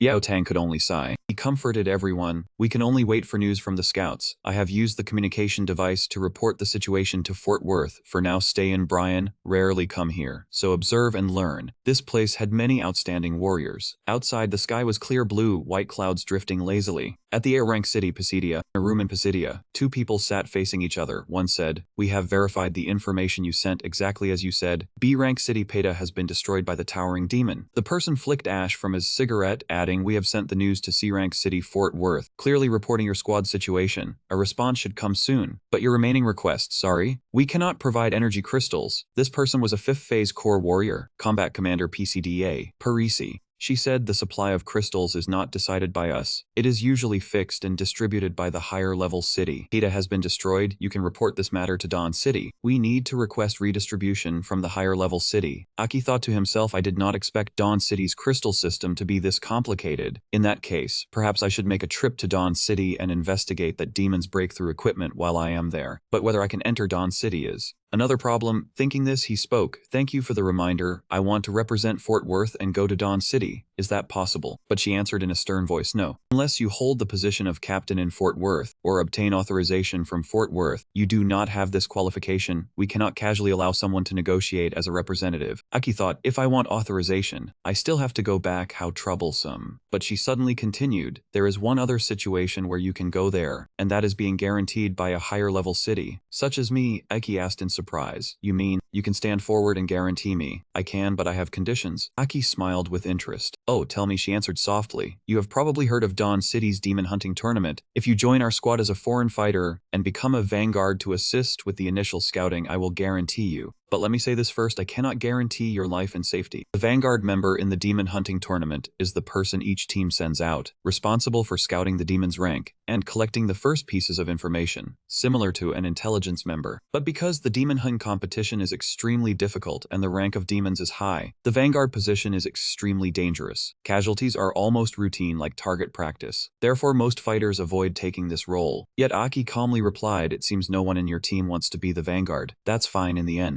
He has made his decision, I accept." He thought silently. After all, this large-scale demon hunting competition was organized by his own hands. In the equipment warehouse, Nami, Parisi, and Aki walked while talking. She spoke first. Seeking him as vanguard was also out of necessity. Currently, towns participating almost never let main members take this position, especially in recent years. The vanguard either dies or gets injured. She gritted her teeth and continued, "That is why I warned earlier. I cannot guarantee your safety. I can only do my best to meet your deployment request." Then the two entered the equipment warehouse. Aki happily stepped forward and replied, "I understand, let me have a look." Watching Aki's back, she silently assessed. His core rank symbol was broken, making it unclear, or was it simply a random core from C-rank Fort Worth? His power at most equaled a second core fighter, yet he was very confident. A C-rank town fighter, could he still have a trump card? After a while of choosing, he decided on this item. Looking at the equipment before him, Aki was quite satisfied. Nami's wings could transform into a great sword, he calculated silently. The small combat dagger had been flexible before, but the actual damage was insufficient. Seeing him touch it, she immediately shouted, "Wait, the specifications of Nami's wings require at least a third core fighter to use. With your strength, forcing it might destabilize you, very easy to harm yourself." Yet he paid no mind, taking out his energy core sheath. Immediately, a brilliant light radiated around him, causing Parisi to instinctively shield her eyes. Then she stared at him, as if discovering something. Could it be? The small dagger was now spinning in midair. Finally, it stabbed straight into the ground. He held the dagger in hand, quietly praising, very comfortable. This weight feels extremely solid. Seeing this, Parisi could not help but be horrified. He could use it so smoothly. Could he have special knowledge of Nami's wings? She had heard that some fighters possessed very high talent. Witnessing it in person today was truly surprising. Then Aki turned to ask, "Right, you probably have a real combat training ground, right?" As they stepped out, she replied, "I will try to meet your request." "But why are you going to the real combat ground?" Aki turned to her and said, "I just want to try the new Nami wings on Akuma. Consider it a little warm-up." Parisi anxiously confirmed, "You really want to go alone?" "Even though we planted flags at the real combat ground, occasional first-rank demons appear. If it's unsafe, I can go with you for a trip." Planting flags uses devices to dispel localized fog outside the town. Temporarily occupy the area for investigation, combat, or experiment. He calmly replied, "No problem. If a first-rank demon appears, I can handle it." Watching Aki's back, Parisi smiled with amusement. Confidence and bravery, very rare qualities in a fighter. Then pay attention to safety. I still have several fourth-core fighters waiting to teach. If they also had your confidence, things would be much easier. Then both turned to go in opposite directions, but said in unison, "See you back." Then Aki suddenly smiled mischievously. He thought silently, "Of course she cannot go with me, because I not only want to try this new weapon, but also want to know what abilities I will have in fourth-rank form." At the flag-planted area, Aki walked around a ruined place murmuring, "This area has flags. The fog has been dispelled. Seems this is the spot." Suddenly, the sound of a demon echoed. Very quickly, Aki noticed a demon behind him targeting him. Just as he predicted, the demon immediately charged to attack. However, Aki quickly dodged in time. Then he summoned the small dagger. In the blink of an eye, Aki decisively defeated it. Looking at the dagger in hand, Aki said with satisfaction, "Indeed, using a great sword feels more comfortable." Next, standing before the demon's torso, Aki slowly sheathed the sword. Then he glanced down. At this time, other demons also appeared one after another. Aki immediately smiled with pleasure. "Good, I was worried you wouldn't show up in daylight. This time I get to familiarize with the new weapon while clearing a bit. Recently, there have truly been too many frustrating things." Without further words, he stomped the ground to gain momentum, then leapt into the air, aiming at the demons preparing to charge. Aki swung the great sword, each slash sending out sprays of blood and demon fragments in all directions. Amid the fierce dance tinged with red, Aki's body moved gracefully like dancing, as if born to slay demons. Without using the 4 demon elements of water, fire, metal, which he already mastered, he continuously swung the sword, retraining his body's combat memory in this lifetime. In the ruin area, Aki fought the random demons, but rather he completely dominated. In the darkness, only the demon's screams remained. Unknown how long Aki had been slashing, finally the last demon fell. Aki decisively stabbed it in the head again. Then he sighed tiredly. Has this body evolved according to the demon power within? Although much stronger than when he first came to this world, in many aspects it was still insufficient, just moving for a while and already out of breath. Suddenly, roots shot from behind Aki towards his back. Aki quickly sensed danger, immediately swung the sword and cut them all away. Then he glanced behind. At this moment, a demon appeared before him. It spoke, "Ah, I sensed something strange. The feeling is indeed wrong." It was a first-rank demon of the wood element. It murmured, "Humans, fighters appear. Food appears." Seeing it, he smiled with pleasure. "Finally you came, first-rank demon." Seeing his calm attitude, they exclaimed in shock, "Are you not afraid of us?" Strange, strange. This should be a fearful expression. Yet his face was filled with extreme excitement. One demon suddenly turned to the other. Did he handle all the random demons behind? The other replied, "Ha, let me try." Immediately after, the fire element demon charged. It continuously roared, "Burn away, ignite." Suddenly, a strong beam of light streaked through. As if struck by an invisible force, the fire element demon immediately bounced back to its place. The remaining demon was astonished, not understanding what happened. Before it could recover, Aki had already dashed to the fire element demon lying far away. Then he stabbed downward and disdainfully said, "Dealing with fire, using metal element is the most effective method." Saying this, he turned to the remaining demon. Next, time to test the 4th rank power. After speaking, his body slowly began to transform. Seeing this, the demon retreated in fear, trembling, saying, You are not human." He thought silently, the 4th rank core demon's power can control a fighter's corpse. Then if I consume it, I will. So he infused his energy into the demon and commanded, "Work for me." In moments, the demon began to rise, causing the demon facing it to exclaim in terror, "Impossible." Then the demon behind Aki, carrying heavy murderous intent, stared at the opponent. Seeing its comrade controlled, the opposing demon was completely panicked. Could it control a demon corpse? At Picardia's town, the sun began to rise. Picardia's combat commander, 5th rank core fighter Paris, frowned and shouted shouted. You say the youth I led to the city gate still hasn't returned. He clasped hands behind his back, reporting seriously, yes, Commander Paris. The sun is about to set, also related to the demon regime in Bella Town. As requested, the city gates must close soon, including the side gates. She frowned even more, reporting the ranks of recently appearing demons. He immediately reported, sir, recently not only many first-rank demons appeared, but also second and third rank. There were even reports of fourth rank. She lowered her eyes, biting her nails in silent resentment. Damn, that kid wasn't eaten by demons. I told him to return early. I already submitted the match list. Don't cause me more trouble, kid. Saying that, she immediately dashed off, leaving only an afterimage. I went to the real combat ground to find that guy. We'll return before the city gates close. The other still stood at attention and replied, yes. She swiftly passed through the branches, leaving only a red streak. I was careless. Then she dove down and landed safely on another branch. That kid is just a normal C-rank soldier. I shouldn't leave him alone in the real combat ground, even if he insists on it. Moreover, the real combat ground usually only has random demons. But many years ago, 5th rank demons also appeared. Thinking this, she gritted her teeth and sped up. If he dies in training, the prestige of 5th rank fighters will be lost, and it would be a greater fault to the town. She stomped hard and leapt. Kid better survive, but she seemed to sense something. Demon's aura was too strong. But why did the scent of death feel so heavy? She frowned, bit her lip, and landed on a nearby branch, heading toward the real combat ground. Using her senses, she began to speculate. The number of demons is not small, seems like the largest this time. There are also second-rank demons? No, even third rank. This isn't like a demon ambush. Why are second and third rank gathering in numbers? As she landed on the next branch, a demon ran past, seemingly noticing something. It saw the rank hat emblem on her clothing. That detail made it panic 5th rank. Immediately, the demon turned to flee, but she was faster, appearing from a branch behind it, kicking high over its head, causing a shockwave. The surrounding area was filled with wind and smoke. The demon trying to escape now lay at her feet, green blood splattering everywhere. She remembered the taste, the strange sensation. Her intuition was correct. Many demons emerged from the shadows. She was puzzled, truly strange. Since when do you like gathering like this? A long sword appeared. Time was urgent. The demons trembled. She noticed something unusual. The demons full of death energy did not scare her, but instead excited her. She laughed. She took a stance ready to swing the sword. No matter what, if it's a demon, it must die. She focused strength in her hands, swung once. Many demons were cut in half. Sword strike created a shockwave that devastated the forest. After the shockwave passed, another group of demons appeared in the distance. She did not hurry to lift her sword. The new group approached. Before she could react, he jumped down, startling her. Why is he here? She reflexively swung the sword behind her, but he blocked it. Hey, it's me, look closely. Hearing this, she panicked. Aki, you're alright. She widened her eyes, realizing something. Wait. He blocked her blow. The unconscious strike was strong and fast. Isn't this kid a C-rank soldier? He retrieved his weapon. Even a 4th Corps fighter would struggle to block, yet he did it. He brushed off dust looking at her. 5th rank power was impressive. My hands are shaking. She forgot the testing time, sorry. No more measuring. Just leave it. First must deal with these strange demons. Many 3rd rank demons threatening. Follow me. Before she could speak, he had eliminated them. Don't worry. All are dead. He snapped his fingers. A purple flame appeared, destroying all demons. She was astonished. All fell. After the demons were gone, he turned and smiled. Finished, let's return to town. But she grabbed his collar, pulling him back, questioning, what did you just do? Those demons were all controlled by you. What is your ability? He calmly pushed her hand away. I don't need to tell you. She pondered for a moment. He continued, I can control demons that died in the apocalypse. Fighters have some ordinary skills. Looking at the fallen demons, this ability is rare among 5th rank fighters. She placed hands on hips and said, then tomorrow we go to Dawn City. He was pleased, the sooner the better, to deal with the energy crystals for Fort Worth. Went ahead, she followed, leaving tomorrow to depart. She followed him, hoping for more from him at the Sunma convention. Paris rushed back to town unaware of the real combat ground situation. Scene where he had just fought, ruins, blood and demon corpses everywhere. According to reports, the real combat ground was destroyed by a mysterious force. Aki and she left behind them the scene of destruction, trees and monsters. The armored vehicle arrived at the needed location. Parisi reminded Aki, here we are. Get down quickly, don't disgrace the town. Aki looked at the city, gauging the terrain, unexpectedly accurate. He looked at the massive city walls, the city proper, truly the old city managed before. City proper, the only level 9 fortress, in the previous life after he died, was renamed Thuang. Due to campaigns in winter, this place changed a lot. He raised his eyebrows thinking, thought it would be long before returning to the old city. Aki was glad, perhaps he would meet the 6 from his previous life. He once formed the strongest team, 6 heroes, strongest subordinates. He recalled teammates, wondering how they fared after the winter battle. If he told the situation, would they believe it? First time entering Thuwang, they were terrified.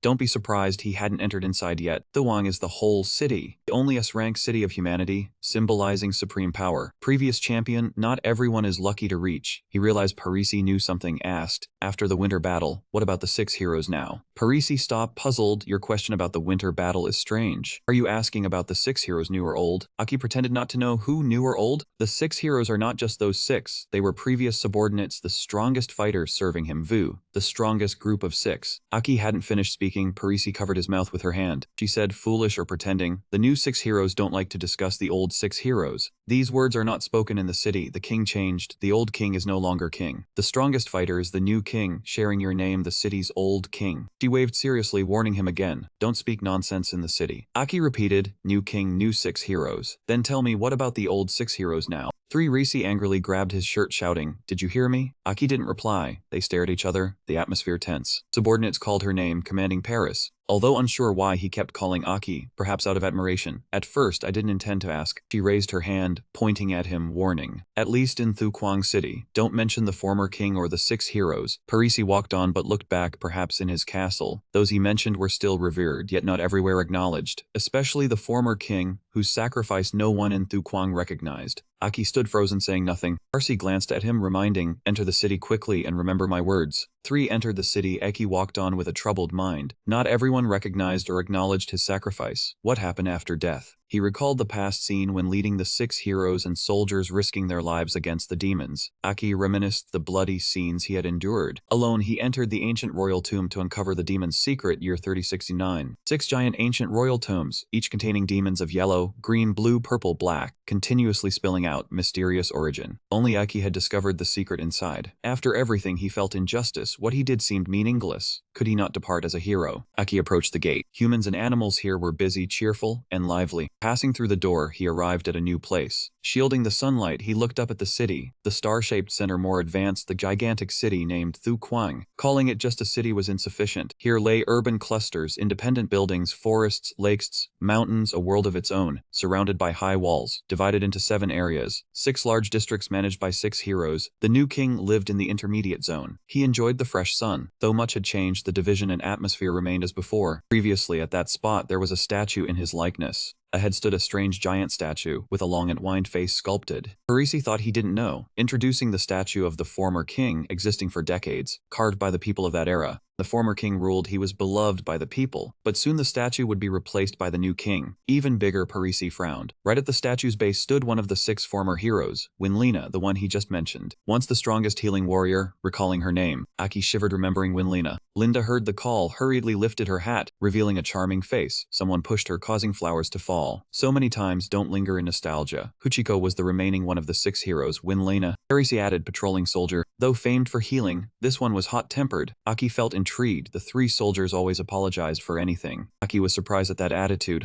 The 3 arrogantly picked flowers, one even aggressively. Eyes wide, who cared about past status? The 6 heroes lost their privileges, not allowed to stay by the new king, would be expelled from Thukwang. That one raised a hand to strike her, blamed the former king back then. He smirked, only to be cut off by Winlina's slap. The slap didn't calm her anger. The patrolling soldier tried to grab her, but Aki intimidated him right there. He stared, eyes radiating aura. Facing the sword, he trembled. Aki pressed the blade closer. Dare you? The 2 companions protecting him said, brat, this is Thukwang, what do you want? They drew guns aiming at him. If he didn't release the sword, they would shoot. Aki resolved to fight the unreasonable, needing to teach them a lesson. Barisi held the sword tip. Enough. She stepped forward to diffuse misunderstanding, saying, we are from Pikizia Town A, participating in Sama. Don't want conflict. Barisi reminded him, Aki, the sword, don't forget you are Pikizia's representative warrior. Aki retracted the sword. The 3 murmured, since they were participants, let's not conflict. If the captain knew, hard to avoid reprimand. The soldier remained aggressive, hearing a few words, gritted teeth. If participants obediently return to the hotel, this time you're lucky, let's go. Winlina asked if Aki knew her. He intended to reply, nearly wanting to speak directly to Winlina. The strongest warrior returned. Speaking could cause trouble. The 3 Risi saw Aki silent, replied instead, this troublesome one is Aki. Winlina was slightly surprised. Staring at him, Aki closed his eyes and sighed. Aki awkwardly scratched his head, answering,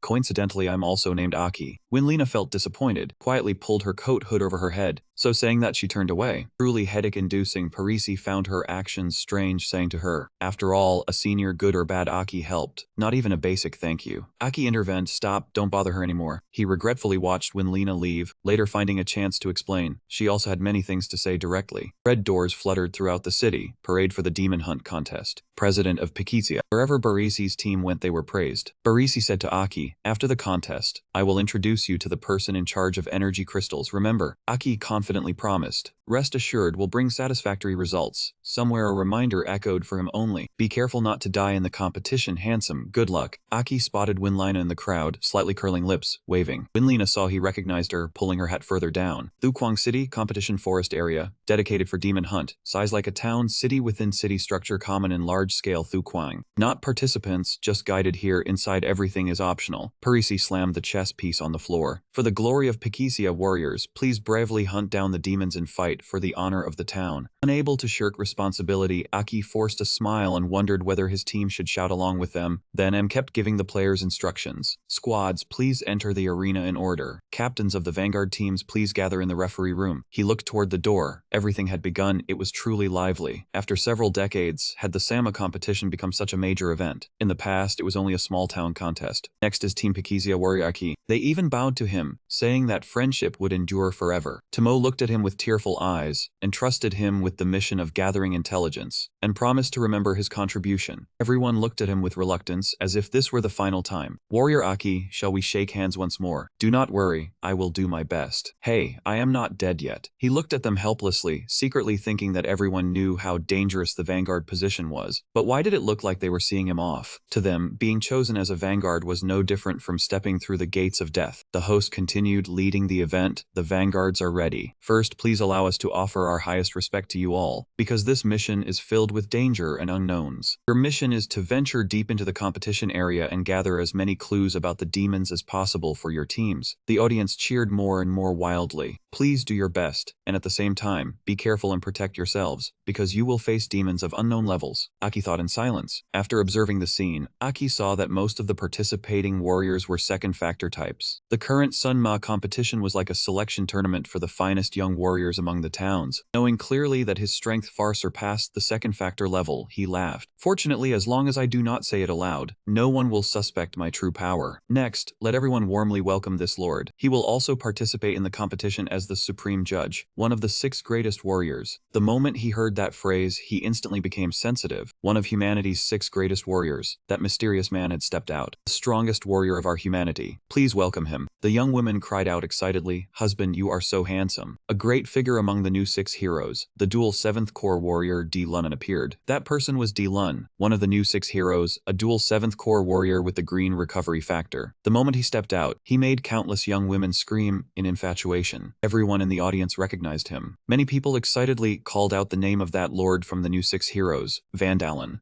Vandalen, Vandalen, Vandalen. He quietly observed that man with great care. Dual cores had still only been a concept in the previous world, yet this place had turned it into reality. The higher a warrior's synchronization with the core, the more they could awaken the latent power of the demon core. But the higher that ratio became, the heavier the burden on the body. Humans had to endure the shock from demonic power, as if being crushed by energy. Because of that, many poorly adapted warriors often had low synchronization rates. If the body was weak, the synchronization rate would also be low. In the previous world, humans had only developed devices that could connect to one core, while the new 6 heroes here were clearly much stronger. All the vanguards respectfully bowed to him. "Thank you for your hard work, my lord. Despite being busy, you still came to watch the match." Only Aki did not move at all. Thinking of the condition of the old 6 heroes, he suddenly felt disgusted with him. "I will not bow to this kind of person." That man told the vanguards with satisfaction that they were truly outstanding. Even knowing this position was dangerous, they still stood here, so after the match, he would give each of them a 3-ring core as a keepsake. The vanguards answered in unison with thanks. Someone noticed that Aki had not bowed and immediately reminded him,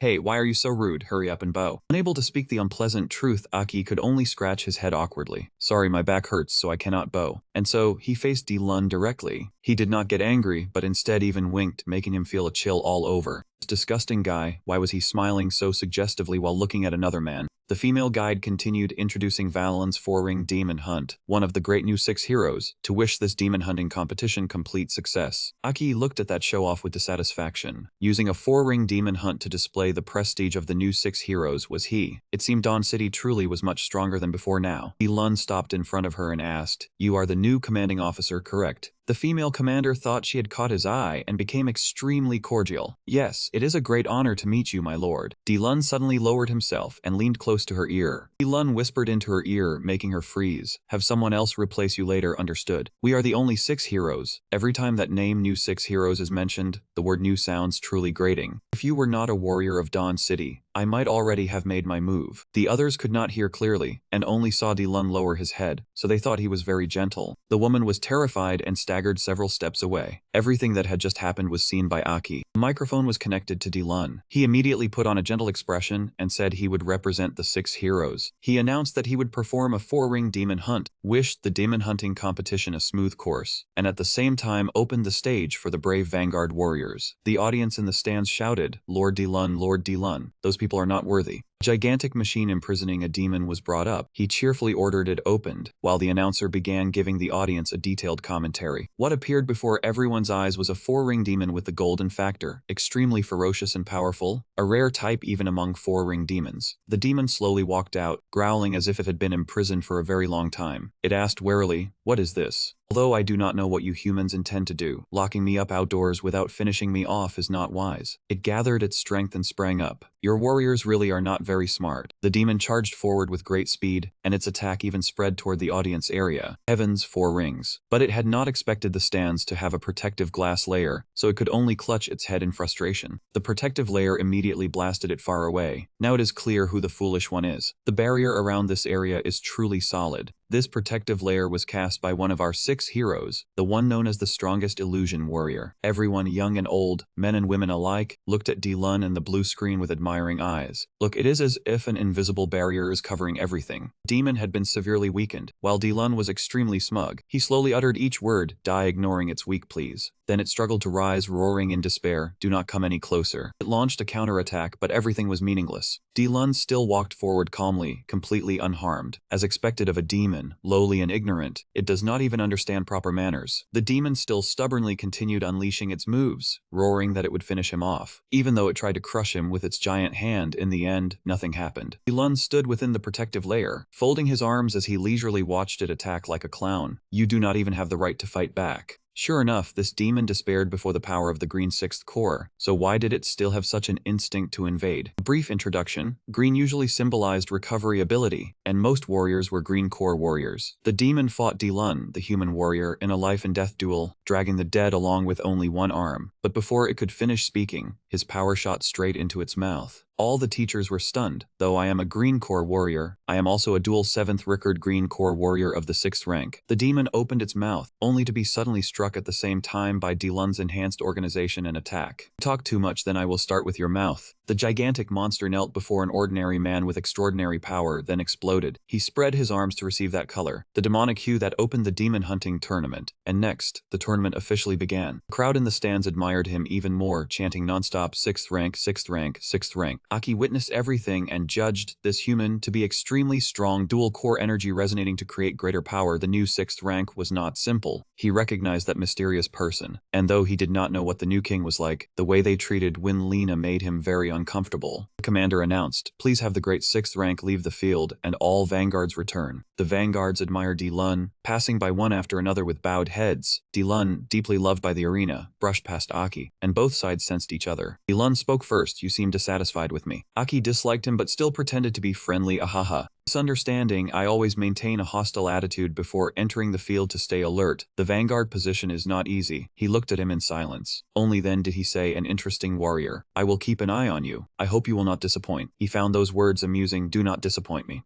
When you were playing Demon Chase, your parents were still playing with mud." The commander read the instructions. "All vanguards, please prepare. Listen carefully to the rules. The team's eyes in action. The mission depends on each team's strength. Find the preferred battle route. Before the demon hunt ends, the points obtained contained include unranked demons, with several first to third rank demons randomly distributed throughout the inner city forest. Aki listened to the rules. The vast forest required the vanguards to carefully inspect the scouting routes, pay attention to safety. This was no joke. Pay attention to safety, act alone, and try not to attract demons. Vanguards whispered among themselves, reminding each other not to provoke demons. First rank was not dangerous yet. Second to third rank were more troubling. Each had to fend for themselves. The survival rate was around 36%. Only Aki remained silent. Dual core still lacked X synchronization rate. The warrior himself was also important, perhaps because the young ones did not bear a captain's responsibility. They looked immature, on the contrary. They were not as sharp as the first core warrior Yao Tang, whose skills and awareness had been honed through battles defending the fortress. Aki saw several warriors trembling and speaking unconsciously. There were even warriors afraid of second-rank demons, yet third-rank demons also existed. And finally, there was the special round in every competition, the existence of a fourth-rank demon. In the competition zone, there was a fourth-rank demon sealed in a container, and if a strong team successfully hunted the fourth-rank demon, the competition would end immediately. That team would win. Aki smiled. Haha. This arrangement still remained. The fourth-rank demon represent the leading score, and no team dared to take the risk. The competition began. Warriors ran in all directions. Aki hunted, his powerful foot sinking into the ground. The fourth rank was the target. Aki's powerful foot sank into the ground, his face resolute. The fourth stage was the target. Stopped at the point. Most followed the main force, and the other vanguards were not looking for the fourth stage demon. He looked at the other warriors, though they knew the fourth stage demon symbolized victory. The young warriors feared death. Lun turned on the screen to observe Aki and calmly instructed his assistant. Bring me that warrior's file. The assistant obeyed and asked which vanguard warrior you wish to find. He rested his chin on his hand and gave the order. The white-haired one, the one walking slowly. The assistant checked the information. Registered warrior of Paikesia. Registered level 3 cores. He pondered. 3 cores were permitted to participate. It was rare for a 3-core warrior to take part. Exhausting work with no benefit. Only one level above the other warriors. So that was why he looked down on everyone. He asked the assistant for the name. She hesitated. The name is Aki. And when he heard the name, fierce energy surged up. She had just said, "What?" The assistant noticed his attitude and quickly explained, "Only reporting based on the file. Please look, sir." The system displayed the name Aki, Paikesia, truly a damned name. The Wuqiang audience was enthusiastic. A vanguard had discovered a demon. The warrior leapt up into a tree and scouted carefully. Podcast, Vanguard has discovered a demon. Record the coordinates. Remember one another. This was a gathering place for unranked demons. The vanguards headed to the next point one after another. Aki stretched, recorded the coordinates, and planned the best route, the duty of a vanguard. He smiled as he looked at the familiar scene. Crowding through the forest truly felt nostalgic. In the changing room Paikesia, everyone was displeased because he seemed so relaxed, as though strolling, unreliable. Third Commanding Officer Paris looked at the name Aki, smoking, the smell on the sofa. She had seen it. She recalled what he had said. Paris, trust me, I will not follow a rigid path, but I guarantee Paikesia will win. Confidence in his eyes guaranteed victory. He was not joking, and his ability had already been revealed in actual combat.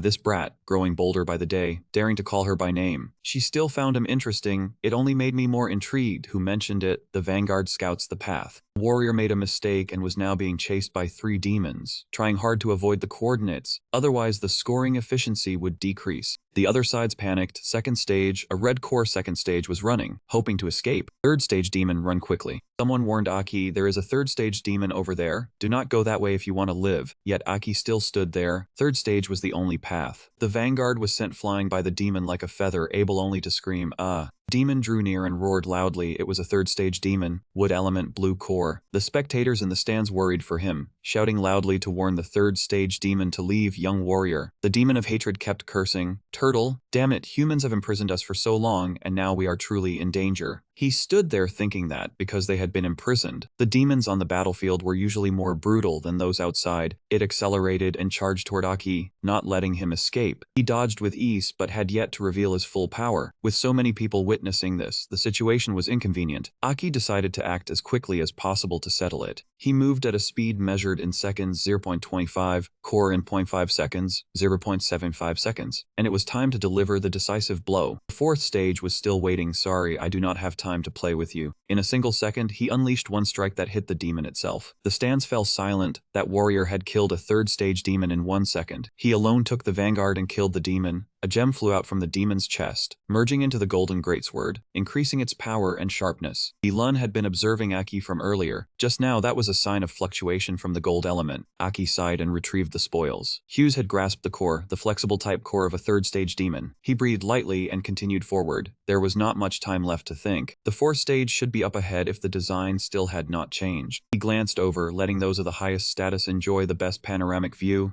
The fourth stage demon had been placed at the highest point, near the uppermost auditorium. This was the view from the hall's cross-section image. Dilun's face darkened when he realized Aki's target was the fourth stage demon. The battle still continued, each of his techniques erupting like a vast expanse of sky. His sword pierced through a beast. The fifth one, he stood firm while the monster roared and thought. Deep inside, the demon's warlike nature strangely surged. The monsters wanted to study him carefully, but they could not help killing. They chased after him and attacked. No wonder few people dared to act as vanguard. Low-level warriors treated this like risking their lives. He had killed 5 second-stage demons. The squad saw the accumulated points rise. Hopefully, it would not surprise them. All of Aki's teammates were shocked by the accumulated points. Aki looked up at the highest wall. The fourth-stage demon was probably on the mountain peak with the highest terrain. The person in the highest auditorium was Dilun of the new 6 heroes. And Alan observed him and smiled inwardly. Was the squad's target the fourth-stage demon, or was this only Aki's decision? The gazes of the two were icy sharp. The other side knew was also being watched. In the observation room, everyone discussed Aki's direction. The vanguard from Pixia was heading toward the fourth-stage demon. Strange that he knew the location. Could he have planned a route for the squad to kill the fourth stage? The squad's strength could not defeat a fourth stage. Commander Barris Kota did not answer, still watching the screen, speaking while smoking.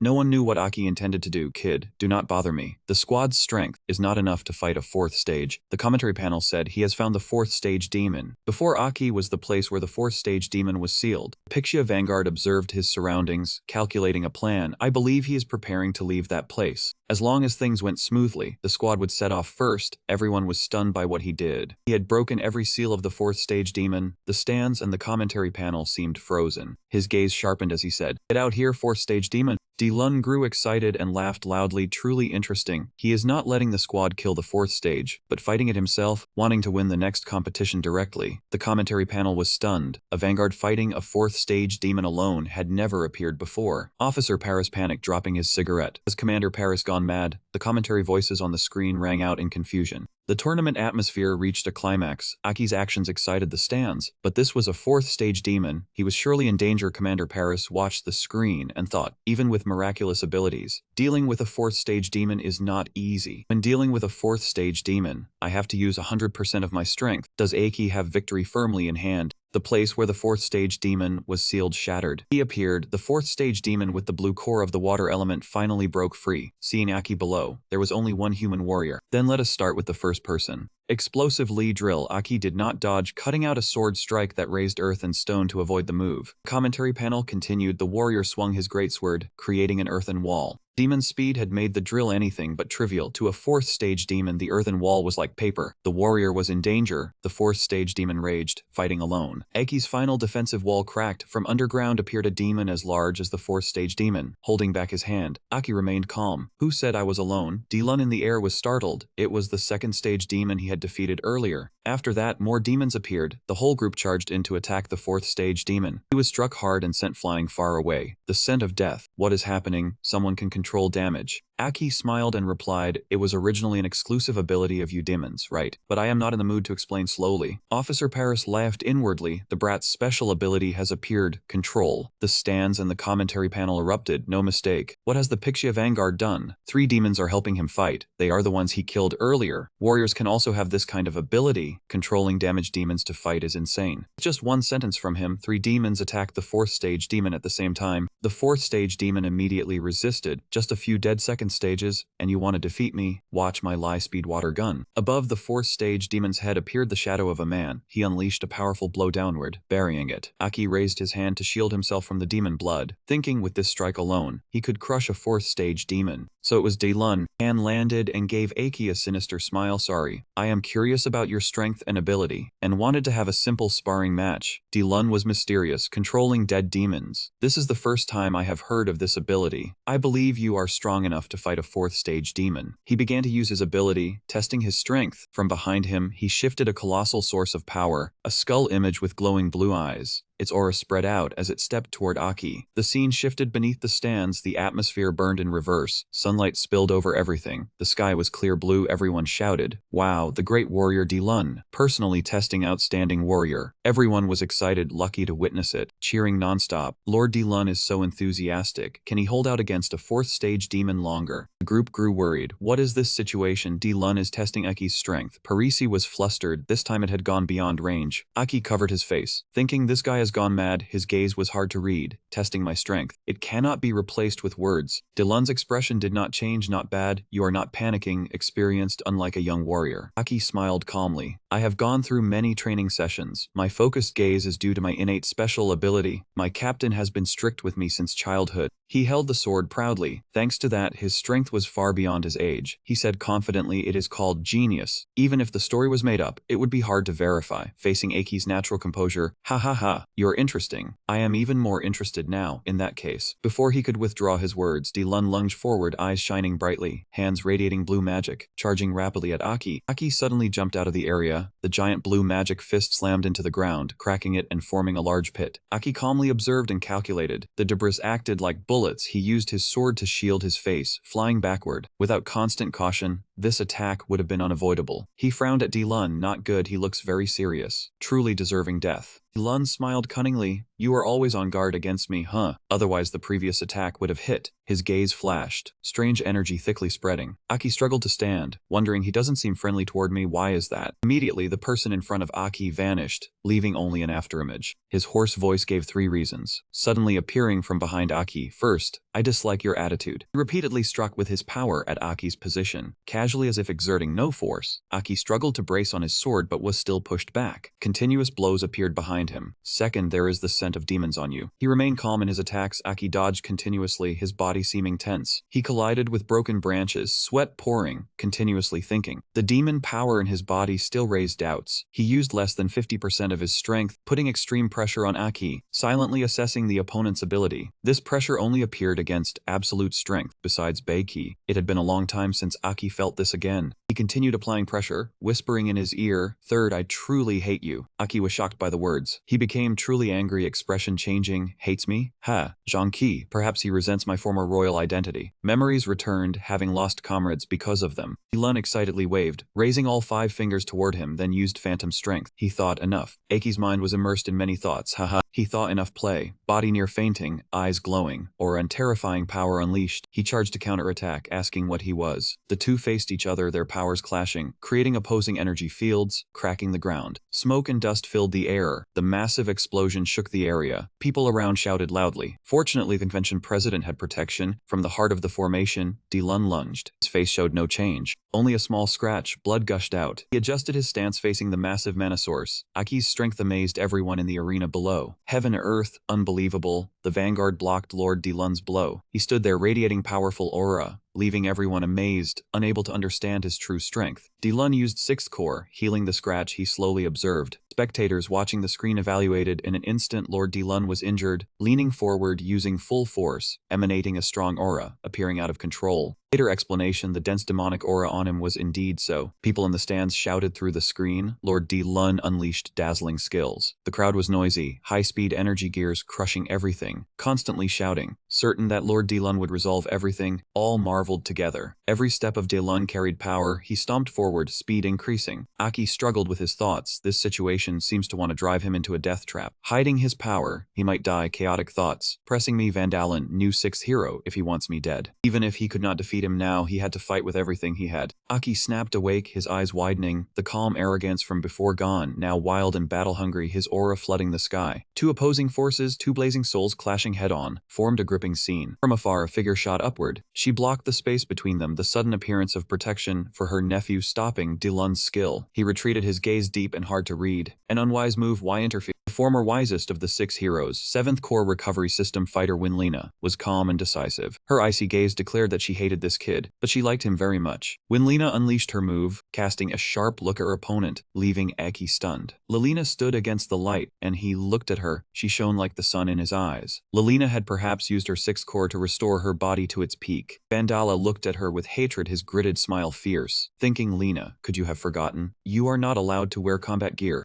Dust and smoke filled the air. He stood before them both, smiling with mocking amusement, while she firmly protected them, forming a barrier for herself and the injured Aki, who held his sword without falling, drew back his hand, and fixed a resolute gaze on him. Aki remembered the sight of her fighting alongside their comrades when Winlina had given her all so cheerfully. Haha, she was still as nimble and lively as before, the most energetic of the 6 heroes. He stood behind her, looking at her back, reminiscing about old memories, while the man kept his hands in his pockets, eyes fixed on the two of them. In the previous life he had stood before her, now their positions had changed. How could the one who just appeared be the 6th hero Winlina? Dilun smiled, his face gloomy, while she and he remained firm. The demon hunting Daikai held many surprises. I respect that you were once a warrior, but I will not give you face. Winlina still looked at him and reminded Aki, a daytime clash between 6 heroes is somewhat inappropriate. The kid behind me is the son of an old friend. That much testing is enough, is it not? Her gaze swept over him, flashing sharply. Your purpose was not to test him. He looked at her, a mocking smile clear on his face. Hempyaha, indeed. He suddenly launched a move, green arrows shooting from him toward the two of them, startling her. Truly irritating, she tensed and summoned her power, a ray of light appearing before her chest, her gaze icy and full of hatred. Lord Dilun used the skill hammer shot. Dense energy gathered ahead, leaving the opponent with nowhere to escape. Winlina prepared to block the attack, then was suddenly surprised by something flashing past. Aki charged forward with his sword, blocking his move. She widened her eyes in shock and waited. Silhouette resembling someone appeared ahead. A fierce wave of attacks surged toward them both, seemingly impossible to withstand. This vanguard had diverted the first wave, but the next wave was aimed at them, and seemed unstoppable. She rushed over, braced a hand on his shoulder, and ordered him back with a resolute gaze. She used his shoulder as a foothold and leapt forward. He clenched his teeth in frustration. This is bad. He feared that showing off his strength would make Lena act. She vaulted over, planted her hands on the ground as a springboard, then kicked hard to launch herself, her vital energy erupting violently.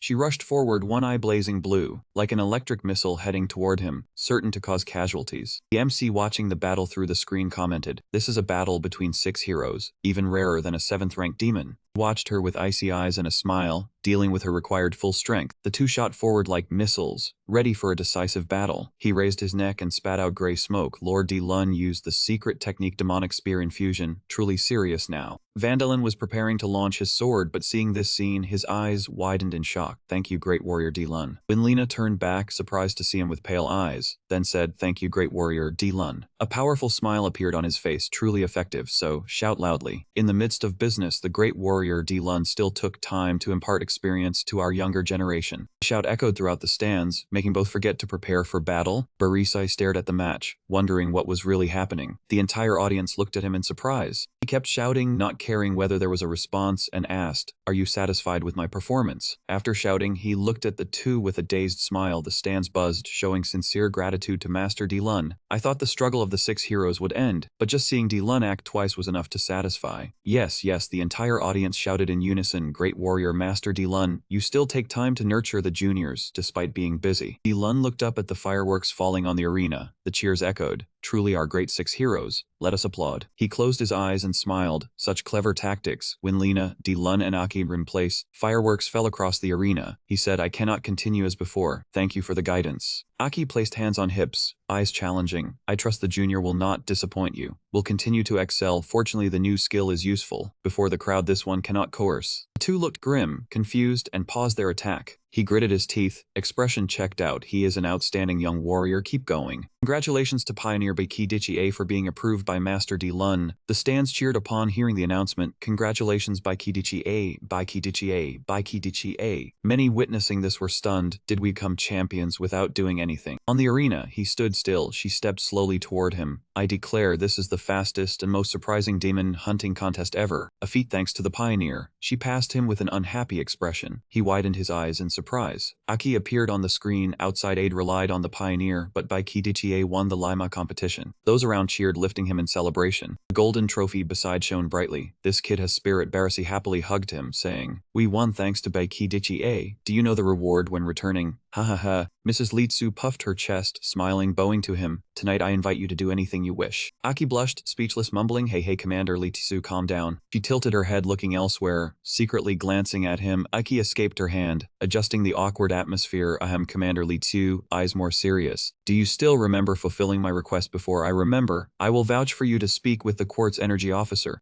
Sorry to trouble you." He removed the dirty outer garment, incidentally asking her to prepare daily clothes. If there is a celebration or event, I will be too busy to attend. Someone hearing this opened eyes bright as stars, asking, does warrior and have an important matter, male or female? He smiled when Lena went up the high hill to observe the entire city. Meeting only an old friend, he changed into long robe, stepping to her. Sunset light shone on both. He walked slowly toward Winlina. Hey, I'm here. Is there something for me to meet you about? She turned. He really came. She remembered the scene of Paris calling him by another name and when passing him on the arena. He looked at her in a daze. How do you know this place? Winlina emphasized as she stepped. Truly, her eyes watery, both sad and beautiful. Is it Aki? Ailina and Aki stood on the cliff. Winlina widened the view. Look here, right? This place is not only empty but also observes the entire city. She spread her arms, inhaling deeply. I like this place. This is mine and yours. Before finishing speaking, she paused, recalling memories, twisting a lock of hair. This is my secret base. Aki was stunned, flicking her forehead, eyes gentle, looking at her secret base. His voice soft. Winlina still young, she was angry, being flicked on the forehead. Everyone wants a private secret base, she blamed Aki. You just kill demons, understand nothing. Aki calmly raised his hand. Okay, look at the sunset. This place is really quiet. Both Winlina and he loved this place. She used magic to make small plants sprout from the rocks, carving characters onto a stone. I decide this place is our secret base. The characters are her and Aki's names. You must not reveal. The stone now covered with moss. Her eyes sparkled, tears glistening. Are you Aki? She wanted to verify if the secret base was remembered. Aki hesitated. Winlina turned away, wiping tears. Sorry, I lost control. Startled you. You are very much like someone extremely important in my past. Winlina's lonely back. His actions in the contest were reckless. If I didn't appear in time, you might have lost your life. This is repayment. No one owes anyone. Aki interrupted Winlina. He looked at Aki in surprise. What did you call me? He lightly flicked her head. Eyes as in memories. Winlina still remembered the secret base. Many years passed. She was still childish, voice and dialogue identical to the past. Her eyes full of hope. Unexpectedly, Aki, she called his name, tears running down her cheeks. Aki looked at her, reassured. She was still doing well, very good. Into the sunset, Aki acknowledged. Yeah, I'm Aki, calm face, I have returned. Winlina rushed to hug Aki tightly, voice sulky. Why did you come back only now? She shouted. Why did you come back only now? Who? He hugged Winlina tightly, comforting her. The two under the sunset, fulfilled to reunite with someone dear. Birds flew, hearts peaceful. Winlina curiously asked, you traveled from half a century ago to the present, right? In the ancient royal tomb did the sunrise exist? Isn't the highest rank of demons the 7th mark? Aki put hands in pockets, calmly explained, confusing, right? I don't know the cause or effect either. His eyes changed. Even I find it absurd. One who died half a century ago. I traveled to the present. Within my body something strange remained. I recall the demon's image within me. Winlina was silent, moved, looking at him. You being alive is already good. Aki wondered, looking at Winlina. Right, Winlina. I don't understand why this castle has such great resentment toward us. His eyes deep. Once we sacrificed for everyone. Why do they hate us? Winlina sighed. Actually, if I must say, the reason is because of you. Kai asked in confusion. Me? Winlina slowly explained. Back then in the Dawn War, you once led a team to the ancient King Stel. Do you still remember? At that time, most people advised you not to enter the ancient King Steel recklessly. Even logistics personnel and frontline warriors came out to stop you. Smoke, fire, and countless warriors surfaced in her memories. But you did not listen, only telling everyone to wait for us to return. Back then, Aki was pinned to a stone pillar like a support frame. Winlina calmly continued, the news of your death caused morale and faith to collapse. The strongest warrior had died and the king had also left humanity behind. Despair immediately covered everything. Painful memories surged back. After you sacrificed yourself, the demons launched a large-scale counterattack, and the land that had just been reclaimed was occupied again. Winlina said sadly, back then, 9 out of 10 warriors never returned. She regretfully remembered her old comrades. If you had listened to the advice back then, perhaps more people would have survived the Dawn War. Winlina continued as time passed. The new 6th rank and the new king appeared one after another. The helpless part was that they had also opposed your decision. She recalled her own circumstances. The remaining members of the 6th rank were seen as your supporters, so they were despised and stripped of their warrior status. After Aki heard this, he froze, his hands trembling. He hesitantly wondered to himself, did my decision back then cause the deaths of many people? Winlina sighed softly, her expression softening. So many years have passed, I am used to it now. The rights and wrongs of the past no longer matter.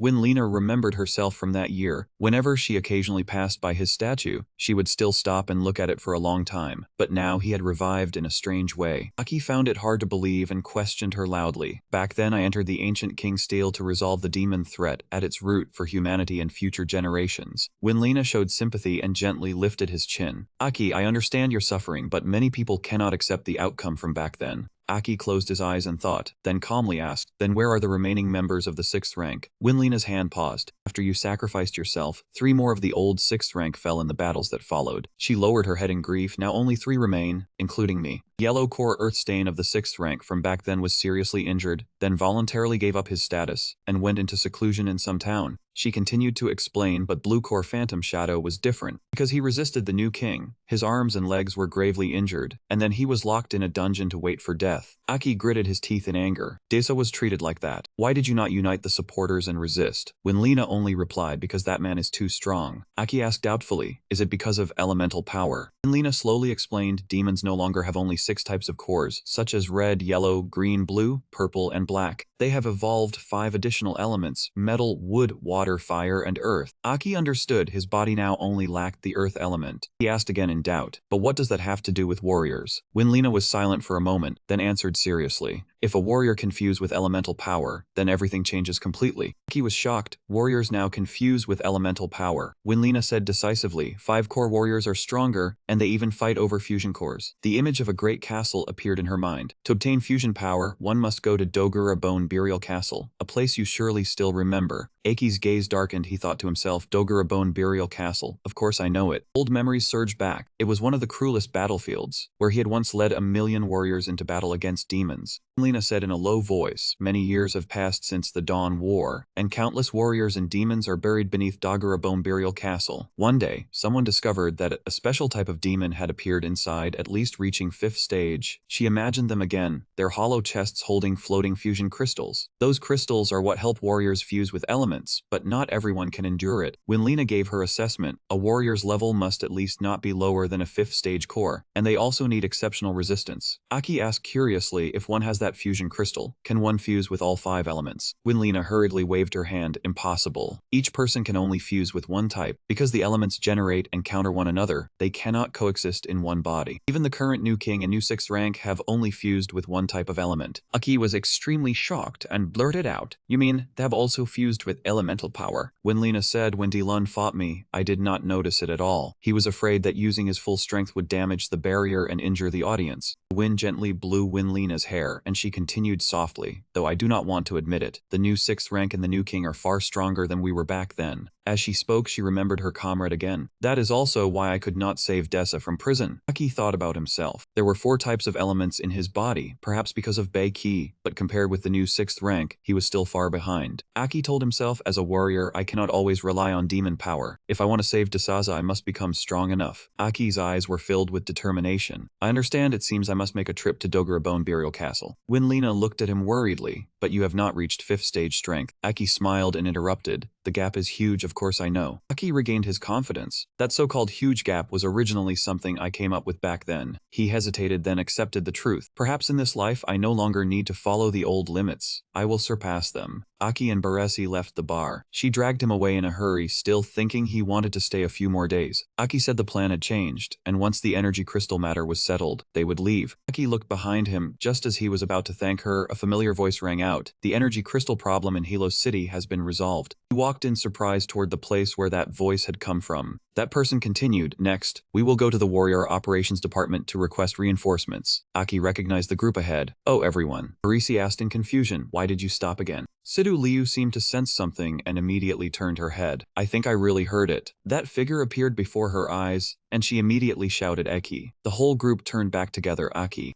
smiled and spoke, hello everyone. Everyone was utterly surprised. They quickly ran to Aki, joyfully throwing their arms around him. Why are you here? Yao Tang shook his hand. Aki, you brat. His eyes lit up. Sure enough, you have come back to life, and you are even stronger. Aki looked at him and replied, Captain Yao Tang, you have worked hard. Shino looked at him doubtfully. Aki, have you grown a lot taller? Aki answered awkwardly, perhaps it is due to the influence of the demon core. We went looking for you, but unexpectedly, the intelligence was wrong. As soon as we arrived at Dawn City, Captain Yao Tang had already finished discussing the division of the energy crystals. Aki cheerfully continued, then that is great. The matter of dividing the energy crystals has already been settled. I was originally planning to represent us in negotiations. Parisi lowered her face and said, you can leave without worry. It seems everyone here is Aki's lost teammates, so I will not disturb your reunion anymore. Yao Tang was flustered, his expression slightly awkward. We were too excited and did not notice you. Sorry. And thank you for taking care of Aki. Actually, Aki was the one who helped me in Pigia City. Shino tugged his hand, urging him to quickly talk to Sidu Liu. Ever since you separated from us, she has barely eaten or drunk anything. Tomo even showed him a picture of her looking gloomy. Sidu Liu lowered her face, her back looking strangely lonely. Aki gently walked up to her. He looked at her with gentle eyes and said, "Captain, I have come to report. Sorry for making you worry." Sidu Liu pressed her lips together, trying to hold back her emotions. She slowly reached her hand forward. Her cheeks flushed, and she happily reminded him, "You are not allowed to leave the team on your own again." He looked at her fondly, as ordered. The whole squad laughed together, and the atmosphere became lively. In a dark corner, when Lena saw everything, a hint of regret flashing through her eyes. She pressed her lips together, and memories from those years came flooding back. It was so much like us back then. The figure of that young man was still as warm and beautiful as before, on the side of Dogura Bone Burial Fortress. In the memory, Sidu Liu panted, exhausted as she supported Aki through the surrounding demon corpses, constantly encouraging him to hold on. In Aki's hand was the elemental crystal, the fusion crystal they had just obtained. Seeing him gradually close his eyes, she panicked and did not want him to sleep now. Sidu Liu struggled to carry Aki on her back, her legs trembling from exhaustion,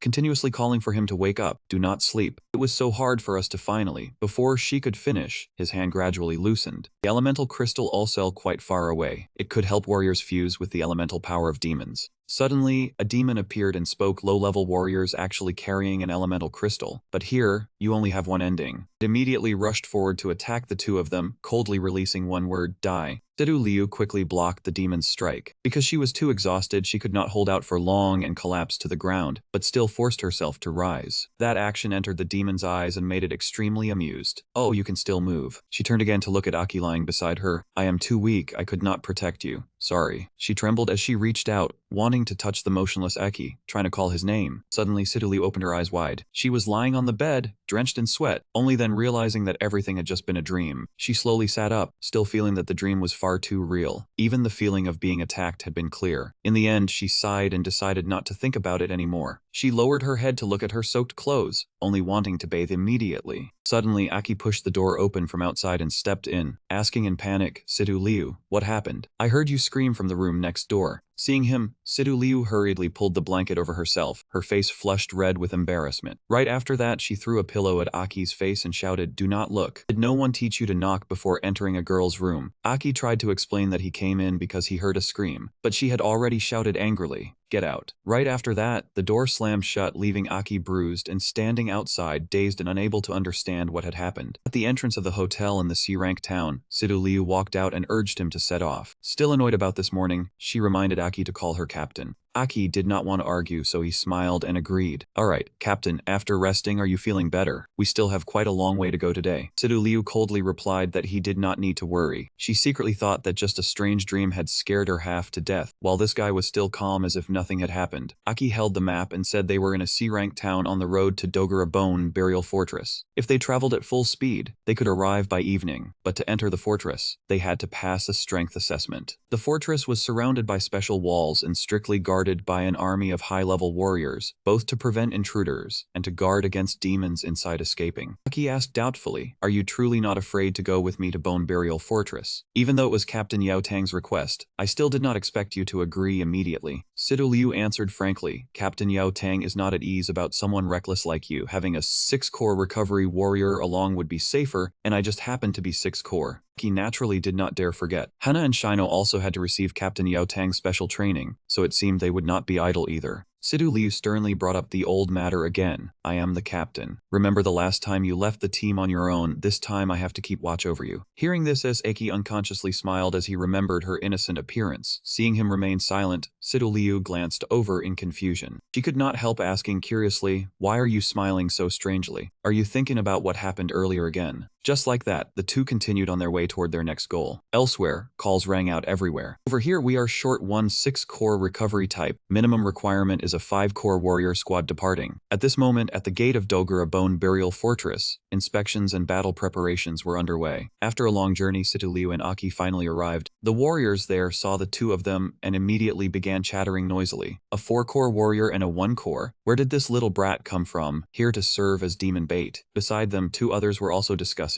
"Did this pair get lost? They will not get in. They definitely cannot pass the strength test." One man laughed mockingly. Hearing those words, Aki still did not get angry, only stood there calmly and said, "It seems we are being underestimated." The crowd suddenly stirred, and a group of 3 walked over, mocking them while imitating their demeanor. He turned to look at the one who had just spoken arrogantly. It turned out to be a red-haired 5th-rank man laughing at them. That man sneered, a weak 4th rank still putting on airs. A 4th-rank warrior bringing a 1st-rank warrior to Bone Burial Fortress. Truly no telling how this will end. Hearing this, Sidu Liu asked irritably where that man had crawled out from. Aki calmly said, just ignore this kind of lowly provocation. The crowd recognized the red-haired man as young Master Hootout of the Min family in Yura City. Behind him was also a 6th-rank warrior, once a very powerful mercenary. Someone said they had seen that man before. He had used elemental crystal to gain compatible power. With him escorting Hootout, the crystal this time would probably fall into Hootout's hands. Hearing everyone discuss his background, Hootout grew even more smug as he boasted, I am young Master Hootout of the Min family in Rank Yura City. He leered at Sidu Liu again, long-haired girl, listen to my advice. Bone Burial Fortress is not a place for games. Seeing that she did not answer, that man pushed even further. Give me your hand. On my left side, there is still an open slot for a personal healer. I could make an exception to keep you.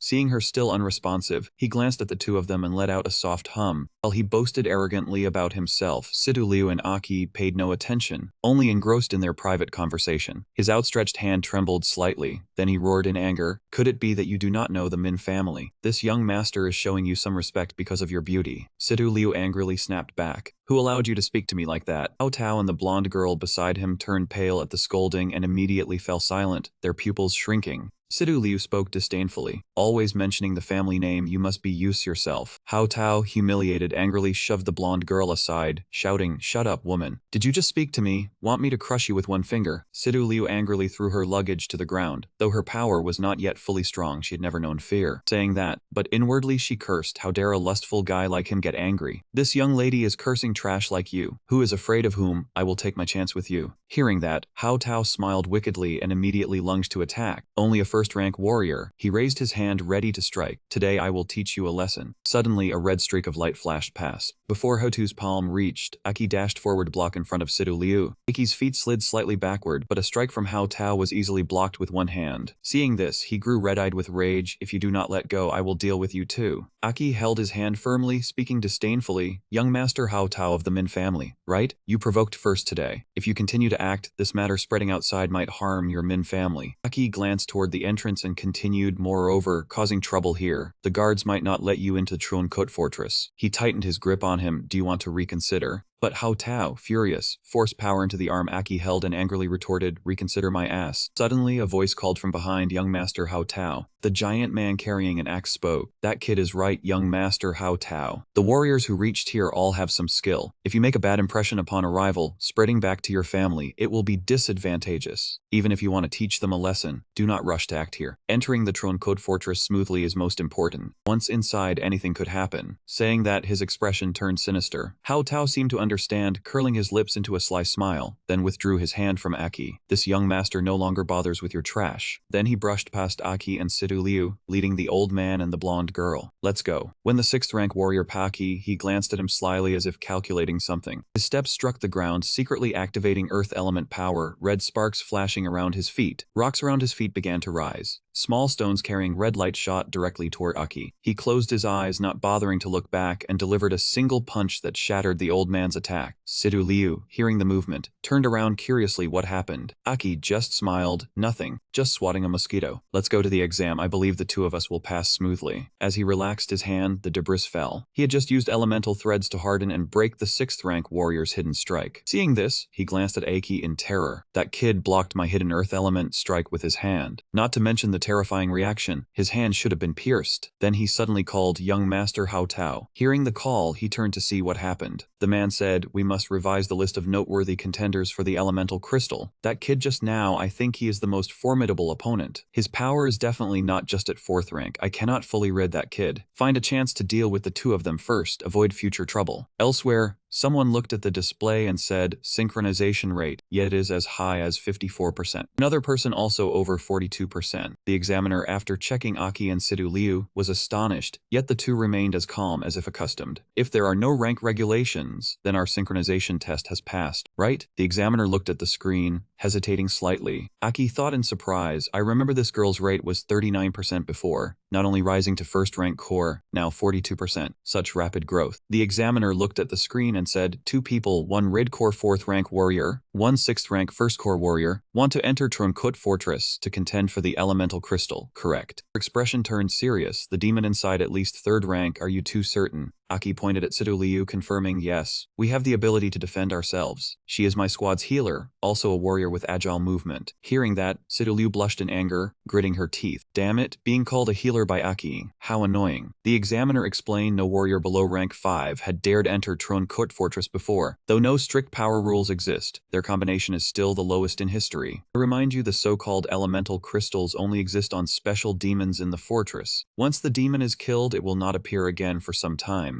Therefore, you face not only demons, but also strong warriors and contenders. Even survival is an issue. Still, do you want to enter? Aki's gaze was resolute. Of course, moreover, our goal is not just survival. Thank you for the reminder. Seeing their determination, the examiner no longer advised, leading the way, follow this path. Entering inside, Sidu Liu exhaled softly. Rumor had it, Tronkut Fortress 9 die, 1 survives, I should be afraid. But somehow I feel calm, even extremely confident. She believed that with Aki here, she would have boundless courage. In the Tronkut Fortress, a dog or a demon seemed to be searching for something. Waiting for it to move away, Situ Liu spoke. This place has been completely occupied by demons, Aki said while observing. Though called a fortress, the Dogura Fortress was once an actual city. You know, its size and fame were once comparable to a modern city, as it was at the continental center. It was once the most densely populated city. Later, invaded by demons, it gradually fell to ruin and became a battlefield. Later, the vast central land of the old city was taken by demons. No one dared to stay. People began calling it a fortress, perhaps to forget its former prosperity. Saying that, Aki's eyes momentarily showed sadness.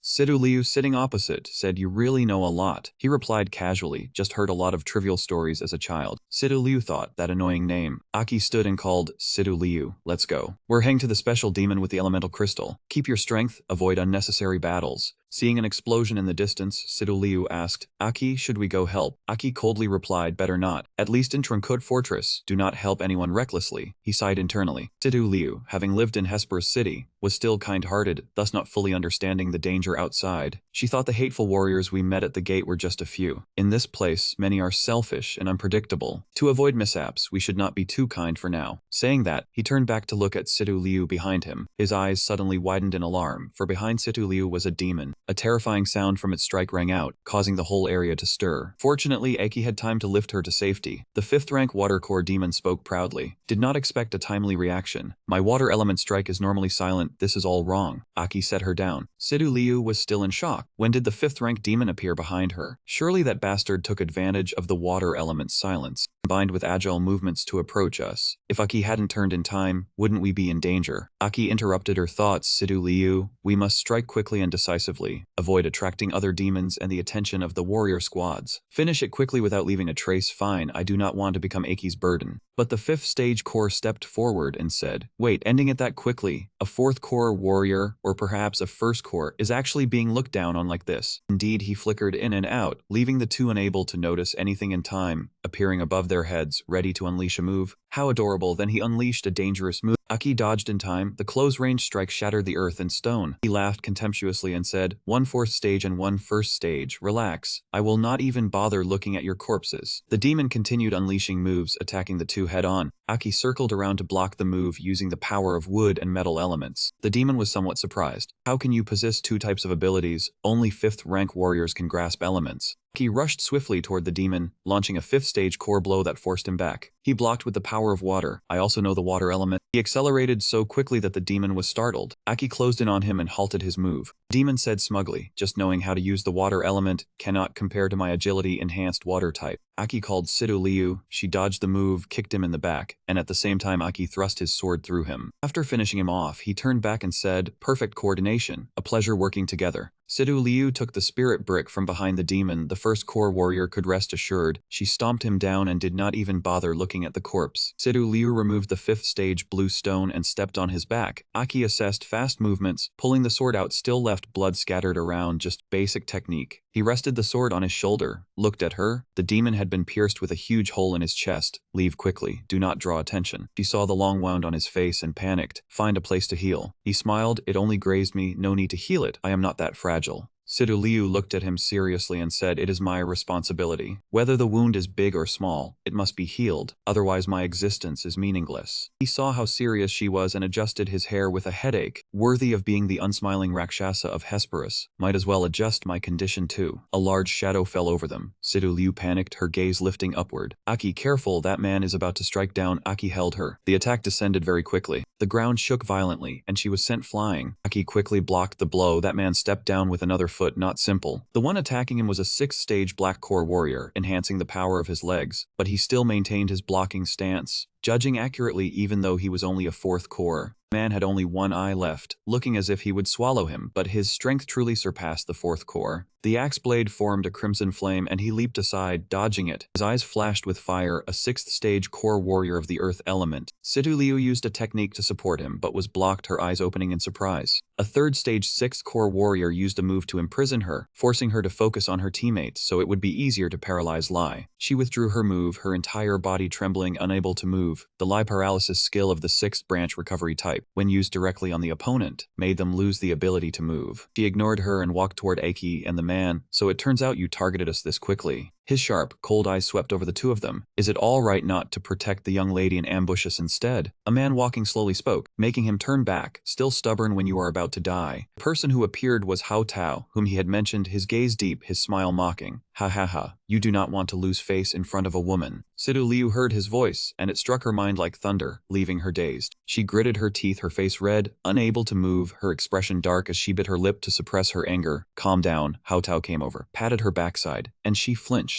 "When we get home I will reward you." He pinched Sidu Liu's chin, smiling, but she kept looking at him. He both looked at him standing proudly with his sword in hand. "Haha, you want her to see him die. No one has ever dared refuse me before. That makes me interested." His hand was still on her chin. She was furious, eyes wide, teeth clenched. The 6th-stage red core warrior observed and said, "Hao Tao, I told you to hide, and if you like that girl, I will bring her back for you." Everyone held their positions. He was still gripping her chin and laughing. "Ha, with me here, I guess no one dares ambush us. This young master will not run away." He looked at him and laughed mockingly. "After all, he is still a 5th-stage warrior. Are you looking down on this young master? Do you no longer need your hand?" Many blood sparks flashed around him. "I want to confirm it." His gaze was cold and radiant, his lips pressed tight, revealing the aura of death. Hao Tao had harmed many girls before. Sidu Liu's gaze turned icy with the urge to kill. Hao Tao laughed mockingly, pointed straight at him and sneered, "Haha, what a stupid statement. Still pretending to be cool. Tonight this young master will harm your woman. You are nothing but a useless 4-core. A young master spoiled rotten by his family, not even aware of how weak he is. Your title of 5-core warrior only exists because of influential elders running errands for you. Symbol inside a red circle, a warrior who has never slain a demon himself, yet dares to flaunt his name. If it weren't for your family's generous rewards, I would have already dealt with a brat who doesn't know his limits." He sighed while listening to the young master how to babble, intending to advise him to obey orders outside. Before he could finish, he was cut off. His gaze was icy, as if wanting to devour them, and he said, "Then I will not hesitate to strike you." He dashed toward him like lightning, causing the man to panic immediately. The 6-core red core warrior sped up to chase, shouting for him to get out of the way. His eyes were full of hatred, signaling imminent danger. How could he have a fire elemental aura when he's just a 4-core? He still charged straight at him like a missile. Hoodoo stood before him and the 3-core warrior, clenching his fists to prepare a counterattack. He raised his fiery fist, carrying terrifying power and a sharp, angry gaze. He was terrified to see him rush forward like a hungry wolf. Hoodoo glared, gritted his teeth, stepped back, then fell to the ground, trembling and shouting, "Don't come here. Why don't I dare to resist?" He raised a hand to shield his face, eyes wide in fear. Clearly he was just a 4-core warrior, so what was with this appearance? He pointed his sword straight at him, the other hand clenched into a fist, eyes cold and sparks flying. The aura was so fierce that she couldn't stand, and he remained immobile, unable to move. He screamed in fear. The man lunged, swinging an axe to strike, but he detected it in time and dodged the dangerous attack. He spun around, immediately ready to counterattack. He swung his sword in a strike, knocking the man flying backward. He gritted his teeth in anger, secretly admiring his flexible change of tactics. Even using a weapon to block, he was still pushed back. Could he really control fire when his earth element was not easily suppressed? As he was pushed back, he seized the opportunity to strike, causing branches to chase, turning the man from surprise to shock. He still reacted flexibly, quickly dodging his moves. The 6-core red core warrior was forced back, bracing himself with his hands. Could he also control wood? Suddenly, he smiled. "Interesting. I underestimated you. It seems you're hiding many secrets. He planted his weapon firmly in the ground, surprised he could control 2 elements. He executed a technique covering the axe with stones and said, "I'm truly curious how you managed that." He swung the axe straight at him. "If I could control 2 elements, my magma power would be even more terrifying." He smirked coldly, intending to strike until he revealed himself. At that moment, a purple power enveloped him. He looked at him, hands forming something, then calmly asked, "So?" A gigantic blue hand suddenly gripped his, leaving him astonished, eyes wide. 5-core blue demon appeared behind the warrior, controlling him from striking. He broke into a sweat, realizing the demon was right behind him, unnoticed until now. The moment he sensed danger, the stone at his chest suddenly glowed. "It was so close and I only just noticed?" The warrior hurriedly turned back, retreating to keep distance from the 5-core demon. The demon threw its weapon to the ground, and the warrior immediately recognized its element as water. The demon didn't wait for him to act, rushing to push him back. Seeing the unstable situation, the warrior pleaded, "Kid, can we set aside our feud? Let's deal with this demon first." Aki pointed as if controlling something, interrupting. "Set aside. Think why this demon attacks only you." Simultaneously, the demon created countless sharp crystals. He turned his head, but the crystals were closing in, making him realize it was the demon controlled by him. Fear filled the warrior's eyes. That demon is being manipulated by him? Impossible. How much power is he still hiding? Without thinking further, he immediately raised an earth shield. The crystal rain arrived, but was blocked by the shield. Aki observed, then muttered, "Quite strong, worthy of a warrior hired by a wealthy family." While blocking the crystal rain, the warrior reached out as if summoning something. The distant axe moved, then flew spinning toward the warrior. Simultaneously, the demon approached him. The axe flew right behind the demon. It slashed the demon's back, then immediately returned to the warrior's hand. The warrior caught the axe, quickly activating its mode, but the demon dodged. He looked at Aki, realizing the kid was controlling this power. In his eyes, Aki was nothing short of a monster. Could he be a 7-core warrior? No time to think, the warrior charged to fight the demon. First, he had to deal with this 5-core demon. Suddenly, vines wrapped tightly around his legs. He looked down in horror, not noticing the approaching demon. He used wood to disrupt his movement. The demon leapt at him to attack, but the warrior blocked with his axe. Still, he was injured and weakening. A 5-core demon isn't a threat, but that mysterious kid was acting silently behind.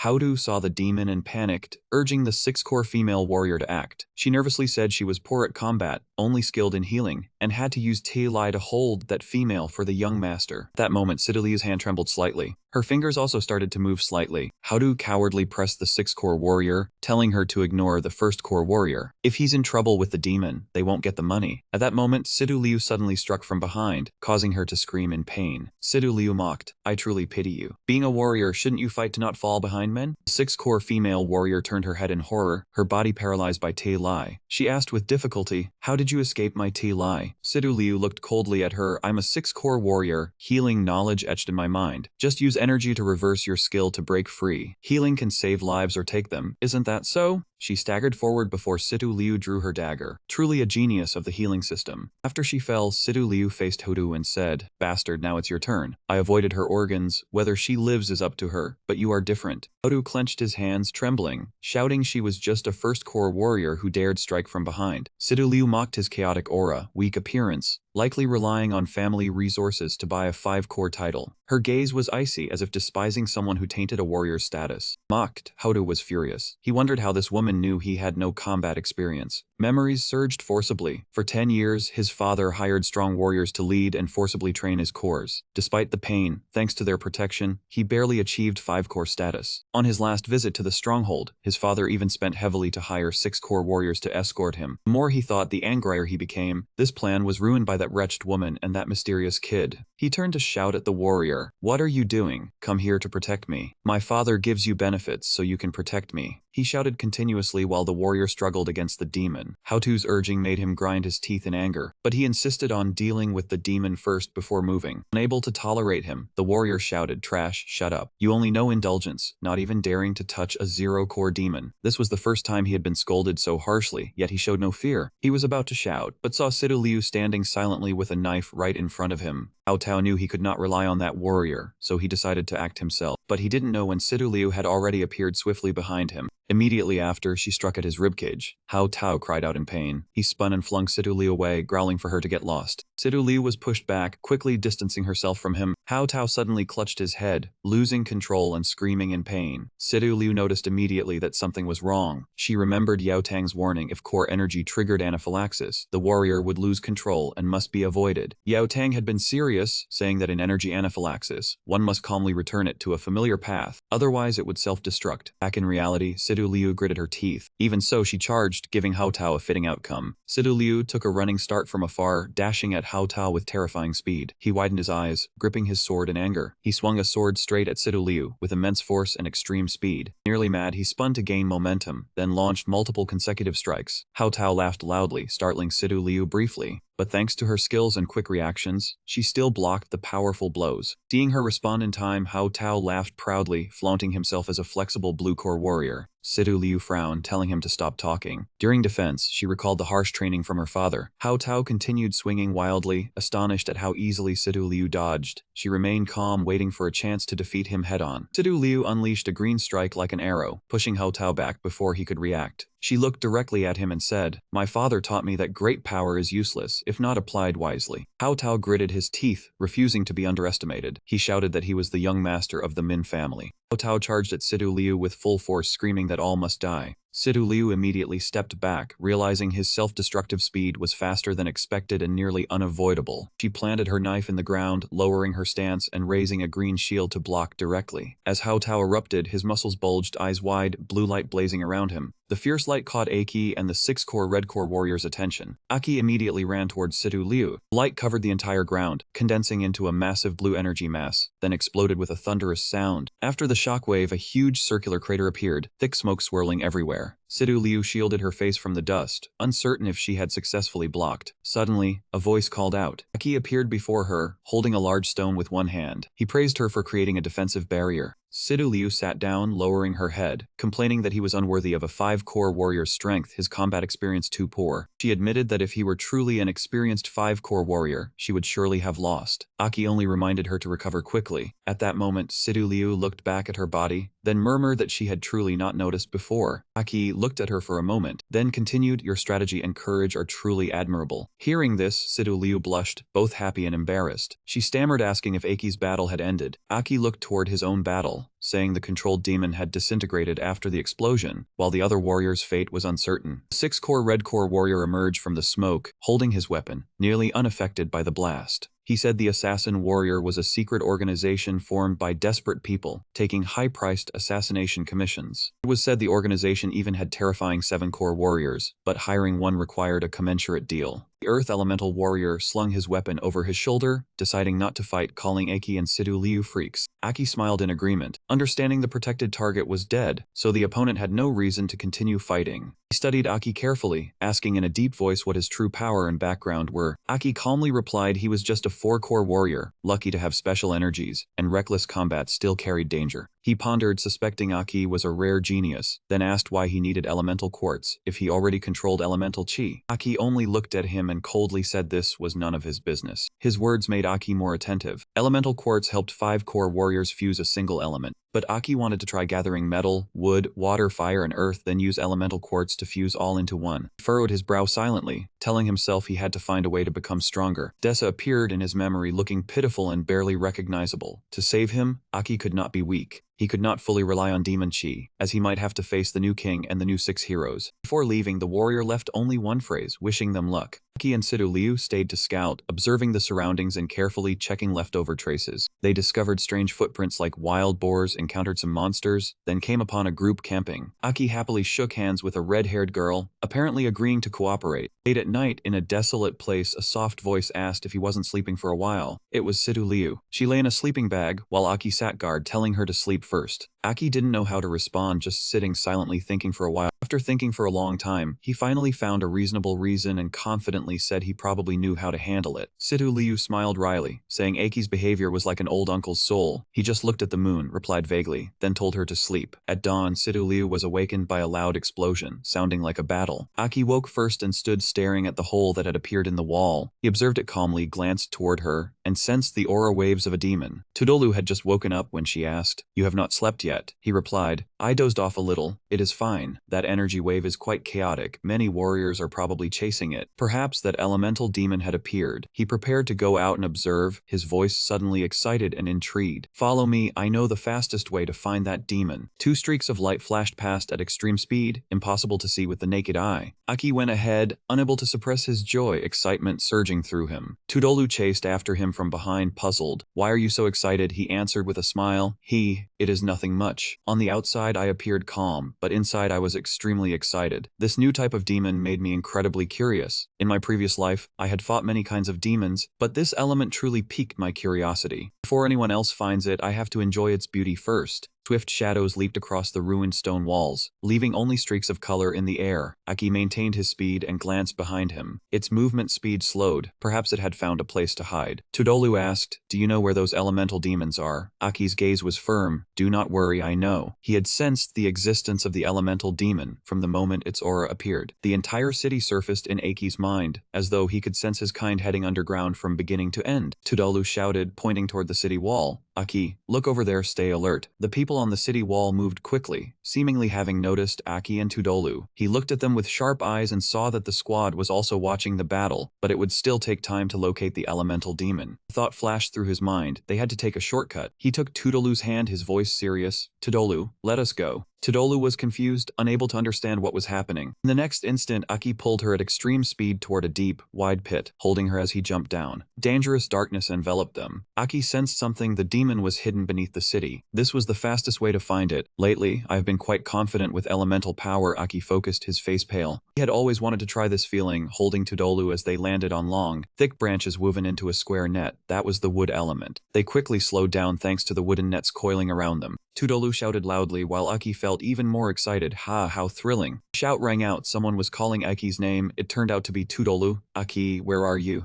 Tudolu looked down, her breathless voice coming from below. Aki smiled and scratched his arm. "Sorry, I scared you. Can you get down?" Tudolu's face flushed red and she immediately punched him, making him slip slightly in the darkness. Unexpectedly, there was a cave within the underground ruins. Tudolu followed behind anxiously. "How much farther is it?" His steps stopped. It was very close ahead. He signaled for silence and observed. A demon appeared before his eyes, 5th stage, seemingly resting. He whispered, "Found it, the elemental demon." Tudolu saw it as well and analyzed. "This is an elemental quartz demon, 5th stage, different from ordinary 5th stage demons. When it gathers momentum, the force it releases is extremely strong." He added, "Once battle starts, it will attract many powerful teams.